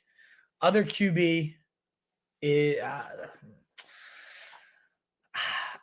don't like Sutton. I'm happy to sell him. Rogers does nothing for me. So it's CD for all these guys. The big question here is, so I'm looking, who's your tight end here? You didn't give me your other tight end, but I like Gerald Everett a lot. And I love Rachaad White down the stretch. I think he could be a monster. I think it's a win because CD's the best player here, but I'm also not a diehard CD guy either. So it's close. It is close. I think it's a win. You got good running back depth, so you don't really need White. So yeah, I probably do that deal, Giuseppe. Mixon doesn't play. McKinnon, Rashad White, Michael Carter, CPAT. Need 2 for my guy, Denny Jennings. Rashad White, lock him in. And I go Michael Carter over CPAT. And if he does play, you need 1, it's Rashad White. Even if Fournette's in, but especially if Fournette's out. Thank you again, Eli, for that super chat. And again, Wolfpack, you want to support the show, a free way is that thumbs up button. Subbing if you're new here would be so. I see some new names and I love it. Thank you guys for being here.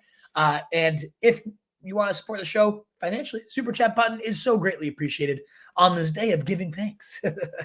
Pick 3, CMC, Jacob, Stevenson, or Jeff Wilson, half PPR. Happy Thanksgiving for you, Adrian. Thank you. Right back at you and yours. Oh, man, another one. I would probably bench Jeff, but man, like, all great options. When you guys bring these types of questions, it's like, figure out a way to trade. Like, could you trade CMC and get Diggs? You know, probably. So I would consider something of that nature. Eric Figueroa, which 3 receivers do I start this week? Amon-Ra, Terry, Kirk, Gabe Davis, Pittman. A lot of good options, Eric. I'm going to go St. Brown. I'm going to go Gabe Davis. Get him in today. Let's have some fun. And then the third, I think, is Terry against Atlanta. I mean, 25% or more target share in all the games Heineke's played. Lock it on in, baby. Good luck. Matthew Notu, Gabe Davis, Jacoby Myers, Cortland Sutton, DPJ start 2 full PPR. Gabe Davis, lock him in. I go Myers there, Notu, especially full PPR. Should I start James Conner or Dalvin Cook for YXA Joy? I would go Dalvin Cook, and I love James Conner, I do, but Dalvin's it's Dalvin. He's such a monster. It is, if your gut's like, I want Conner, go for it. It's not unjustifiable, but I do go Dalvin. Jeremiah Moore. I do love Jeff Wilson's matchup, and I play him over Pierce. I do. Yep, I absolutely do. Last week scared me a little bit for Pierce. Tex Lopez. Love that name, Tex Lopez. that great stuff. I'm trying to figure out like what football player Tex Lopez is. Like diva wide receiver, probably. Tex Lopez. Pick 2 BPR. Jeff Wilson versus Houston. Nick Chubb versus the Bucks. Dalvin Cook versus Pats. Another one where it's like, as much as I love Jeff Wilson, he's my running back 13, and both those guys are in my top 7. So I guess I'm benching Wilson, but I fucking hate it. I think he's going to smash Houston. No flex. Like, trade somebody. You can't have that type of talent on your bench. OBJ, Palmer, Burks, Sutton on my bench. That is some depth. Yeah, that is. Nobody wants to trade. I don't know. Giuseppe Russo. Have Fields. Should I drop Dylan, Cam Akers, Kyron Williams for Mariota, Matt Ryan, Heineke, Russell Wilson, or Brissett? You could drop Dylan. And I'd say the best backup here is probably Mariota. Oh, we got the Thanksgiving Day sex bots coming in for their questions. Let's block them. Unless you guys want to go find their private photos. Yay. Alrighty. Leaving off with Ashy to Flashy. New name here. Welcome to the show, Ashy to Flashy. Amon-Ra, Pittman, Zeke, Terry. Must sit 1. I'm sitting Pittman there, Ashy to Flashy. I love all the other options, and I like Pittman, but don't love him. What's up, Dylan Adams? Happy Thanksgiving. AK, Devonta Smith, or Godwin in the flex. I'm leaning Godwin there. It's either Godwin or AK. It's not Devonta. I think with the full PPR, it's Godwin, though. Neither of those other 2 guys, Foreman or Robinson, are in there for you. Am I starting? Jamal Williams, Mike Evans, Damian Pierce for half PPR. George Cook, I am going to go. It's a good question. Good question. Sorry, I lost my place because I thought I saw a super chat. I want to jump to it, but I missed. It was not one. I think I'm going to go Mike Evans here, George. Good matchup against Cleveland, giving up, a ton of deep yards. That's an Evans spot right there. DPJ, Watson, Slayton, Burks, sit 1. I like Slayton today. I love Watson, my favorite of this group. So it comes down to DPJ or Burks. I probably sit Burks, given how high the floor has been for DPJ. And then we get to see, does Burks do it 2 weeks in a row? Can we rely on him the rest of the year? That's how I'd play this one, Mike. Exactly. I might need to crack into a second. This one's getting pretty low. And my fiance, Mr. Glass over here. Get those cracks, Wolfpack. Let me know if you're cracking out there, what you're sipping on. Let's go. It's Thanksgiving, baby. It's meant for food, for family, for friends, for football, and some booze. Purple Cat, how we feel about Slayton? I like him. I do. Especially if Richie James is out and he gets kicked to the slot a bit more, even better. But he's been really, really good these last 6 weeks. So, yeah, I'm in. What are your thoughts on Saquon with 3 linemen out? I like Saquon, but, I originally had him as like a top 2 running back play for the week.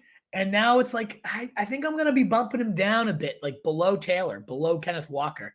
3 linemen out, tough matchup against a good D-line, Mike Clay. It's all a fair point. So I like Saquon. Oh, like it's so hard to ever bench him. Who do you truly bench Saquon for? But like Kenneth Walker versus Saquon, give me Kenneth Walker this week. So yeah, I'm bumping my guy down. I'm looking at the rankings now and have him just a little too high. Devin Singletary or Damian Pierce for no one.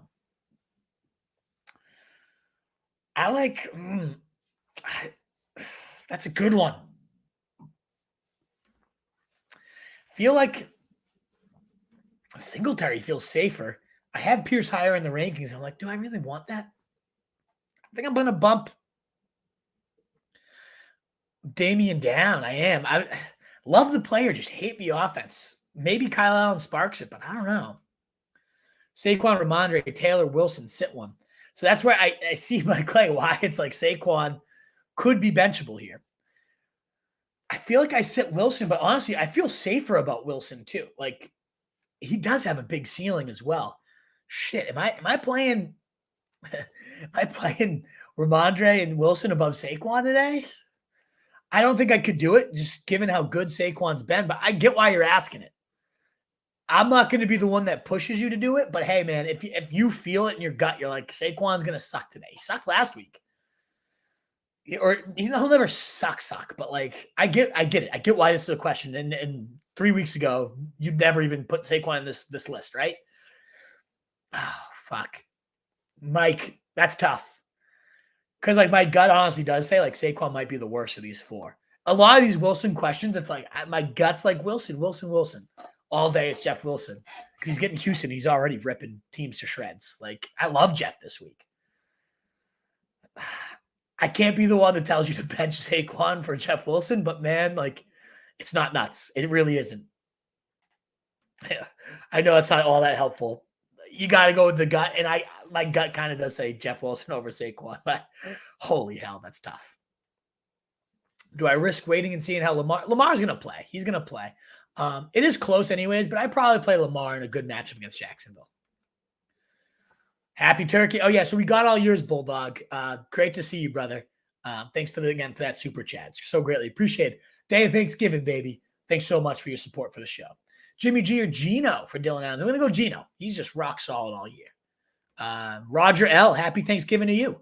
Kenyon Drake or Landry? If Edwards is out, I'm going to go Drake. If Edwards is in, I still go Drake. Landry's just like, come on. Tough matchup, too, against San Fran. Need 2 of the 3. Full PPR, D-Mont, Mike Evans, Jeff Wilson. I'm going to bench D-Mont there. And I think Pollard is a lock. Like, we don't think about him anymore. I'm with you there. Belichick yourself. Love that name. Ramondre, Gabe Davis, Josh Palmer, P. Ryan. Need 2. I'm going Ramondre and Gabe, baby. Fire up the Thanksgiving Day fun. Let's go. What's up, SGT stacking? Who would you play this week? Kamara, Singletary. I'm going to go Kamara there, SGT. Wiseman, no, I love him. Like I said, top 8 and 4 of his last 5, top 5 and 3 of his last 5, Duck. Oh, he's a play. Absolutely a top 10 guy. Top 7 on the season right now. Wilson, you got a Wilson question. Yeah, I know. That was a good one, too. Ashy to Flashy.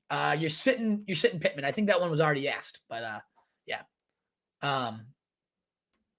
Even though Zeke is potentially sittable, I like him to get the end zone today. Shades, my guy. 2 or above. See, so I was talking about. It's like I'm higher on Burrow. It doesn't feel bold, but people ask me questions. I'm going Burrow, baby. Oh, yeah, Shades. We're going Burrow. Need 3 between JT, ETN, Barkley, Kamara, Pollard. I love JT. Standard scoring. Barkley gets a little – I think in standard, I'm bumping Barkley down, and I'm going to go Pollard and ETN. What a solid team. I love SGT Stack and coming in answering questions. Cheers to you, SG. Great stuff. But yeah, I'm sitting Kamara there too. I'm with you guys. Half PPR. Need to start 3. Palmer, assuming Williams sits. ETN, Zeke, Lat Murray, Pierce Pickens. Booze Lizard. I love the name. A lot of new names out here. Wolfpack, again, please do consider subbing to the show. We're live 4 times a week answering your questions. That thumbs up, again, so appreciated. Keep helping us grow and get out to more people. But my man, Booze Lizard. ETN, Zeke, Lat Murray, Pierce Pickens, and Palmer. Oh, man. I'm going to go ETN, locked. I'm going to go Pierce. Even though I don't love him this week, I do like him still. It's Pierce. It comes down to, like, the tricky part is I kind of do like Zeke here. But if Williams is out, I really, really like Palmer. And I do really, really like Pickens. So I almost want to keep the roster spot open for one of those receivers. Because, like, if Williams does play and Palmer sucks, well, you still got Pickens, and he's still a pretty good option, as is Murray as a featured back. So I'm leaning towards the real action here is, like, do I sit Zeke or not? And I think you do, but it's close because he's probably going to find the end zone today. It just feels like a Zeke pay dirt day. It does. I get it. But I'm leaning Etienne, I'm leaning Pierce, and I'm leaning we waited out till Sunday and kind of shake through the rest. But if we knew Williams was out, it'd probably be Palmer there. Sutton, Ayuk for my man Giuseppe. Mooney, Zay Jones, or D. Robinson. I'm going to go Ayuk there, my man Giuseppe. 2 touchdowns. Let's keep riding that hot hand, baby. Jefferson for Waddle and Connor. Nick Watts, if you need the depth at running back, it's not a bad deal at all. Like, it's very rare that I'd ever be like, yeah, I give up Jefferson. But, I mean, if you need the depth, Connor's looking like he's going to pick it up the second half of the year. And Waddle's a monster. So, yeah, I think I would do that if you needed the depth. Corey Brown, full point PPR, starting ETN, Wilson, and Pollard. Nice running backs, good core. On bench, I have Rashad White, Jamal Williams, and Kyron. Yeah, I'd bench all those guys. I would for the guys you mentioned. Yeah. Like Rashad White, if Fournette was ruled out, would be in that conversation. And I mean, Kyron Williams is not consideration here, Corey. You got the 2 touchdown upside with Jamal too, but I'm not benching any of those 3 for Jamal. And we don't know exactly what Fournette's status is. So yeah, I keep it how you do, how you have it right now. Oh yeah, we just answered that one for Nick. Try not to repeat, guys. Pick 3 for Malachi. Gabe Davis, Pittman, Keenan, and Amari. I'm benching Pittman there, Malachi. I love the other 3. I don't mind Pittman, but the other 3 I'm all about. Like and share, people. Thank you, Giuseppe. That thumbs up button, those shares, everything does so much help us grow on this day of giving. It'd be so nice, you guys, just to give a thumbs up, right? Everett or Freiermuth, that is close, Giuseppe, but Freiermuth is a target hog. I'm going to go him very, very slightly. Logan Thomas or Foster Moreau. I think it's Foster there, Denny. But I don't know. I don't know. That's close. Felipe Del Rio. Love that name. Kenyon Drake or Gus Edwards. I'm going to probably go Drake. Palmer or Keenan. I'm going to go Keenan. Weary. Half PPR. Higbee or Knox. Must win. Good luck. I hope you get it. I'm going to go Knox. Detroit matchup. 2 touchdown upside. Let's go, baby. Is Kirk Cousins a risky start even for Superflex? He's risky, but like, do you have another quarterback lined up, Ian? Because even with I guess 3 points last week is like, oh shit, this is the floor. It's not good. And he's going to be pressured tonight. He really is. But at Superflex, I almost always have to have a quarterback in. Mixon, Chubb, Walker, Pollard, and Connor. Who should you can trade any of them, Morrow. We did talk about this 2 weeks ago on our trade show. Chubb does have a tough stretch run schedule. He's definitely like the top name here. So if you like, he's probably going to yield you the best. The most bang for the buck would probably be Chubb, even though he's the best player of this trio of all these guys. McKenzie or Chark for DFS? I'm going Chark there, Mike Clay. We're down to 40% snaps for McKenzie, and like, of course, he can get it done any given week in this offense. I'm feeling Chark. I think he's gonna be lesser owned, and I don't know. I think he's finding pay dirt. I think he's gonna be that random lines receiver that goes nuts today. Nuts relative to like 15 points, but still 3,800. I'm in. I'm going Chark myself, Mike. Let me know what you decide. Clam, easy. Pick 2, Stevenson, Jones, Pollard. Wow. Bet him Jones there, but man, what a backfield, Clam. Good luck today. Ride those boys today, baby. Brandon Peralta. Should I go with Dak or Fields? I'd go Dak. There's definitely all this concern as you're highlighting here. Because even if you wait till Sunday, I guess Brady's not a bad fallback option. It's not Brandon, but Dak's in a decent spot today. And Fields, even if he plays, is like a tough matchup and could get knocked out early. I'm just going to go Dak and not think about it the rest of the week. Bench one, Connor, Stevenson, CD, Jamar Chase. Ooh. I'm going to bench Connor, assuming Chase is back and not on a limited load. Like if we get Chase's return to the lineup, but he's only going to play 50% of snaps, then I'd probably wait that one out. But it's real tough to bench Stevenson or CD today. Great options, though. Ryan Hemmings coming in with that super chat. 9 pounds from across the pond. Thank you so much. I need all those euros I can get because I'll be going to Greece and Croatia for my honeymoon this summer. I cannot fucking wait. So excited for that. We just booked the flights the other day. Here we go. I've never been that far, so I am so excited. But all the euros I can get will be gladly appreciated. Thank you, Ryan. Always supporting the show. Happy Thanksgiving to you. Badly worded my question. Bench one of Stevenson, Barkley, Travis, Jeff Wilson. So again, Jeff Wilson is my last man up here, but I fucking love him. Like the floor is, you could bench Barkley today. Am I going to be nuts and just put Barkley below Jeff Wilson in my rankings right now? I feel just safer. Like, especially, it's full PPR though, so Barkley could get that dink and dunk. And you know Barkley has like 30 point. Oh, man, this is so tough. All these running backs are so good. My last man up is Jeff Wilson. It is. The lowest floor of all these guys kind of feels like Barkley. I'm not going to lie. And Jeff versus Etienne could also be in question here. Etienne kind of fizzled out against the Chiefs in a good matchup. I think Baltimore swallowed. You know what? Etienne's going to get my bench here. I'm bumping right now Etienne below Jeff Wilson in my rankings. So I'm benching Etienne of those guys. Just I know Jeff Wilson is going to get 100 yards and a touchdown. It's a matter of does he get 2 and just like be the best of these guys? But he's been a top 10 running back in both of his games. And now he gets the best matchup for running backs. Talk about a floor, talk about a ceiling. Like I'm in. I don't know if somebody else had a Jeff Wilson versus Etienne question earlier, but I'm going Jeff Wilson. I've decided it. It's happening. We're going Jeff, baby. All righty. Thank you so much for the support, Ryan. Let's get to the other part of your question. Start one of Keenan. I'm guessing Allen's Keenan Allen. Can you confirm that, Ryan, if you're tuned in right now? Keenan versus Murray. In a standard, I probably go Murray. You're getting 15 carries. You know you're probably getting 4 targets. He's probably finding pay dirt against a bottom 5 run defense. So in a standard league, if it's PPR, it'd be different. But in a standard, I'm going to go Murray. Sanders versus Jamal or Okay. You're all over the place, Ryan. I'm going to go. I'm trying to figure out which one's PPR, which one's standard. Like badly worded question on the rebound too here. But I'm benching Travis Etienne. You just commented it's Keenan Allen versus Murray. I'm going to go Murray in a standard league. And then Sanders, Jamal, or Palmer in a PPR. I'm benching Sanders there, I think, assuming Mike Williams is out. If Mike Williams is in, then you play Sanders, who I'm guessing is Miles Sanders. Again, poorly worded question. But so to sum it all up, Etienne bench, Murray over Keenan Allen in a standard, and then Sanders on the bench unless Mike Williams is in, and then which case you bench Palmer. That's where I'm leaning, Ryan. Thank you so much for your generous support. I don't mean to trash it as you support the site as kindly as you do time and time again. So thank you so much for that.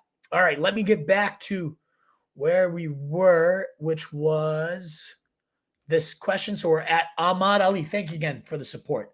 Down the hatch. All righty. Bench one, Connor, Stevenson, CD, Jamar Chase. Oh, we already did that one. It is very conflicting. But as mentioned, I bench Connor unless we get word that Chase is going to be limited in his return. in which case you bench him. Standard league, Pacheco and Dillon. Would you drop? I dropped Dillon for Burks. Yeah, I'm done. Dillon's a handcuff and not even that sexy anymore because of how bad the Packers are. Sup, Wolf? Andres, what's going on? Happy Thanksgiving. Pick one receiver, one flex. Rashad White, M. Carter, Pickens, Watson, DPJ. Happy Thanksgiving to you and yours as well. Thank you, Andres. You as well. Thank you, brother. I'm going to go Watson, Rashad, especially if Fournette's out. But even if he's in, I think I still go Rashad here over the other guys. And I love Christian Watson this week. All in. Happy PR, Zeke or Lat Murray for my guy, Booze Lizard. I'm going to go Zeke. Touchdown upside, get some action today. Let's go. Aaron Jones for Pollard. And is it time to trade Saquon? If you can get a Hall, if you can get a Diggs, Tyreek, yeah, it is. If you have that, and I'd rather have Pollard over Aaron Jones. I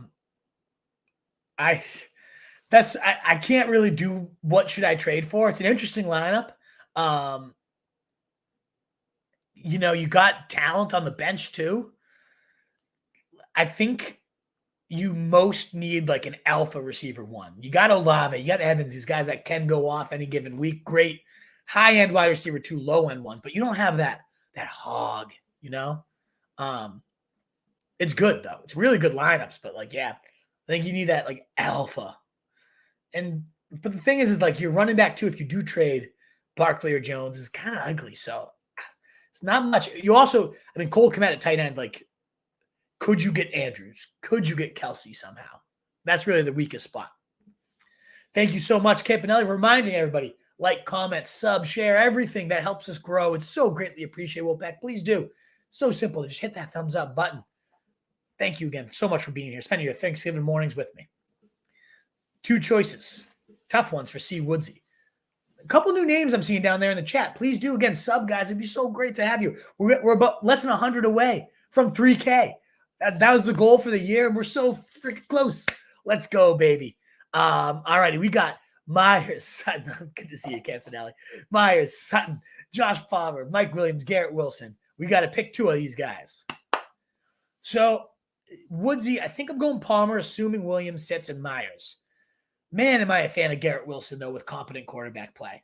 I'm sick of Sutton shit. I have to start him, and it makes me sick every time. Throw up comes up a little bit. But I love Myers tonight. Good spot. Even though, again, I want to emphasize they're really generous, the Vikings, outside receivers, 4th best against the slot. So that's tough. But I just think he's due for like a 9-catch day. And this is PPR. I'm going Myers, Palmer, if Mike Williams is out. And if not, we go to Garrett Wilson. Because even if Williams is in, it's like, I don't know if I can trust that guy. A little flare up and he's out again. Like, I kind of want to see him make it through a game before I play him. So Myers and Wilson for you. Jay Resume or Jay Resume. One of the 2. Gabe or Zeke? I'm going Gabe, baby. Fire up the boom. 30 points today. Let's go. Graham, start 2, flex 1. Najee, Gibson, Swift, Pacheco, Smith, Palmer. We're playing Gibson. We're playing Najee.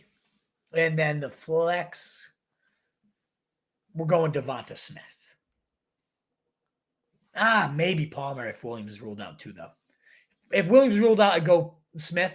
I go Palmer. If he's in, I go Smith. Mac OJ, 37, pick 3, 12-man PPR, Etienne, Walker, A. Jones, Pollard. So pick 3.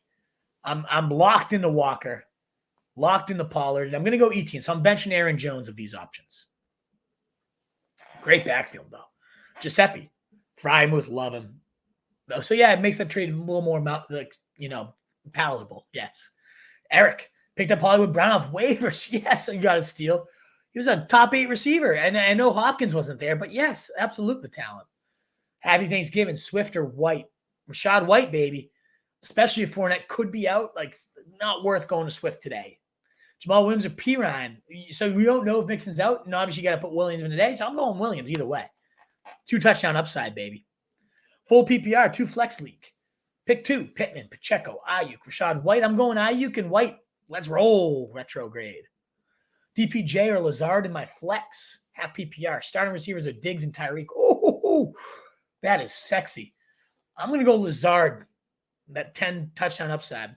Yeah, so our guts, I don't know how healthy your gut is, but mine is damn big. It is telling me Wilson. And that way, maybe you diversify. I like that, Mike. Good luck, baby. Sam Adams Oktoberfest and a shot of tequila, Denny. What a Thanksgiving kickoff. quick shot of tequila. I love Oktoberfest. Great beer. That was the first nice beer I ever had. Nice beer in quotes. But it was at my cousin's bachelor party. I was a junior in college, pounding Busch Light bottles. And we went out to a bachelor party and everybody was drinking those. I was like, oh, I'll try that. I was like, beer can taste like this? What? It doesn't taste like shit water? Wow. I kind of like beer. And now I'm here drinking Treehouse, double IPAs. Snob is all snobs. I like Oktoberfest, though. It's all the same. Send us to the moon. Campanelli reminding us, baby. I love it. Oh, yeah. Reminder from Campanelli. Is the truth breaking his sobriety today? Truth. I hope you're out there watching. We need to know. Is this the day that you month-long break? Love it. Respect it. It's time to break it. I set the number at – so if he had started the show with me today, I would have put it at probably 14 beers because we would have crushed 2 together already, maybe 3. So he might be kicking off a little later than I expect him to. So I'm going to set it at 11.5.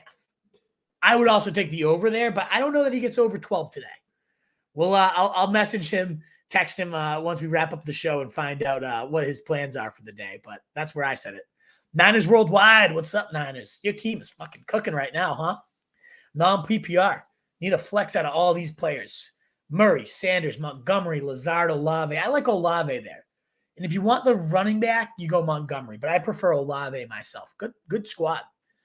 Trade question. Do you think I trade AJB and CMC for K9 and Diggs? Yeah, honestly, I prefer the K9 and Diggs side. I do, which is wild.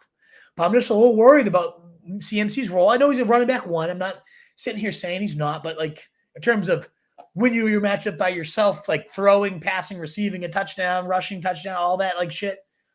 I think with Mitchell back, those days are gone. And Brown's a little shaky right now. And I have CMC and AJB in my main league.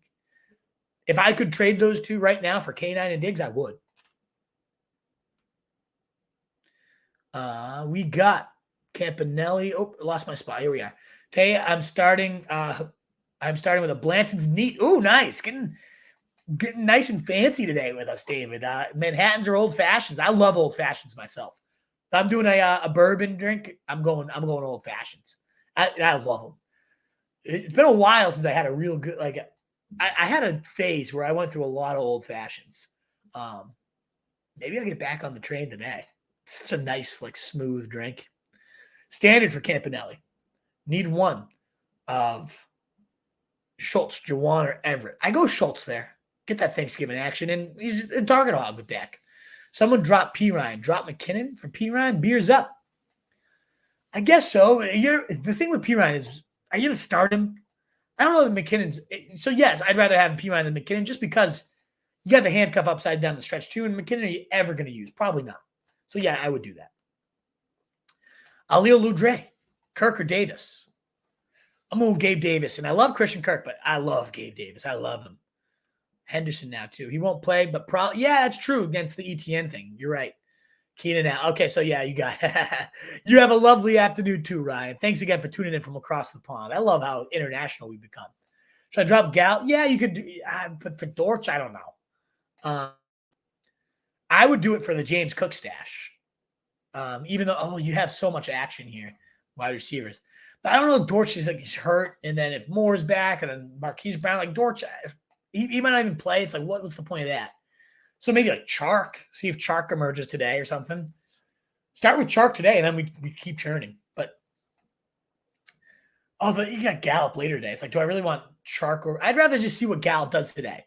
See what he does. If he does nothing yet again, then we consider some other options. Yeah. Then we consider I'm thinking DeMarcus Robinson. Is he out there? I'm a fan of him. So if he's still out there and you feel like you can see what Gallup does and then cut him later for DeMarcus, do that. What's up, Jeff Lee? Happy Thanksgiving, brother. Great to see you tuning in here late. PPR, I forget what the question was, Woodsy. Please remind me.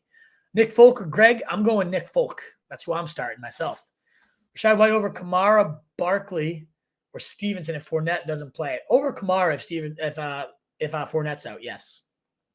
Go today or pick up someone like Myers or Suckup. Ooh, I mean, it's kickers. I love kickers. I do support kickers, but I like Gano. I do. I like Suckup, though. I think Suckup's my favorite there. Jamal Williams or Monty PPR. Help, brother. Thomas, my guy. I think you're new here, but welcome to the show.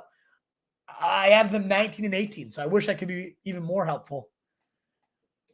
I go Monty.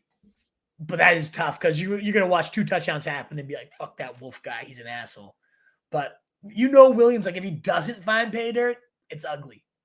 Whereas Monty is going to get 18 carries. He's going to get 5 targets. It's against a good run D, though. Oh, that's tough. Buffalo. Shoot. Again, I hate when I get these like 18 versus 19. It's like, which one do you actually go? I think I'd fire up Jamal today. I'm changing it in my rankings to reflect it.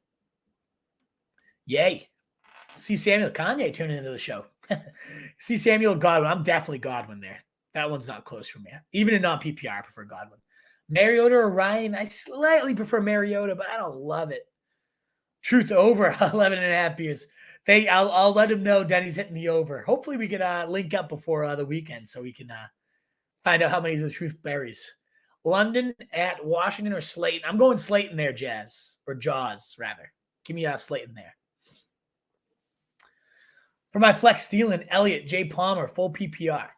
I don't like Thielen at all. I'm gonna go. I go Zeke today. Like I like Palmer, but if Williams plays and it becomes a mess, a full PPR though. Palmer does get a little sneaky, intriguing. Jose, that's tough. It's not Thielen. I'll tell you that. I'm not going Thielen. I've limited it to 2 for you, so you trust your gut there. I think if I was staring at that decision, I'd probably go Zeke. That's really hard, though. Really, really tough. Hey, I appreciate you. Happy Thanksgiving. Thanks for tuning in. Yeah, I wish I could have like a stronger take. Like I feel like Jamal probably finds the end zone. The risk is if he doesn't, it's ugly. But then you look at Monty and it's the Jets, and that's a good defense. And then if we don't get any fields, like are they going to even score a touchdown? So I feel like the floor could cater out with both of them. So why not go for the guy that has put up 2 touchdowns in half of his games, 2+, 3 touchdowns last week. I think I just ride that hot hand. It's tough though. It is tough, Thomas. I really hope I get it right for you. Because otherwise you won't appreciate me anymore, but I hope we get you. And again, guys out there, last call for that thumbs up button.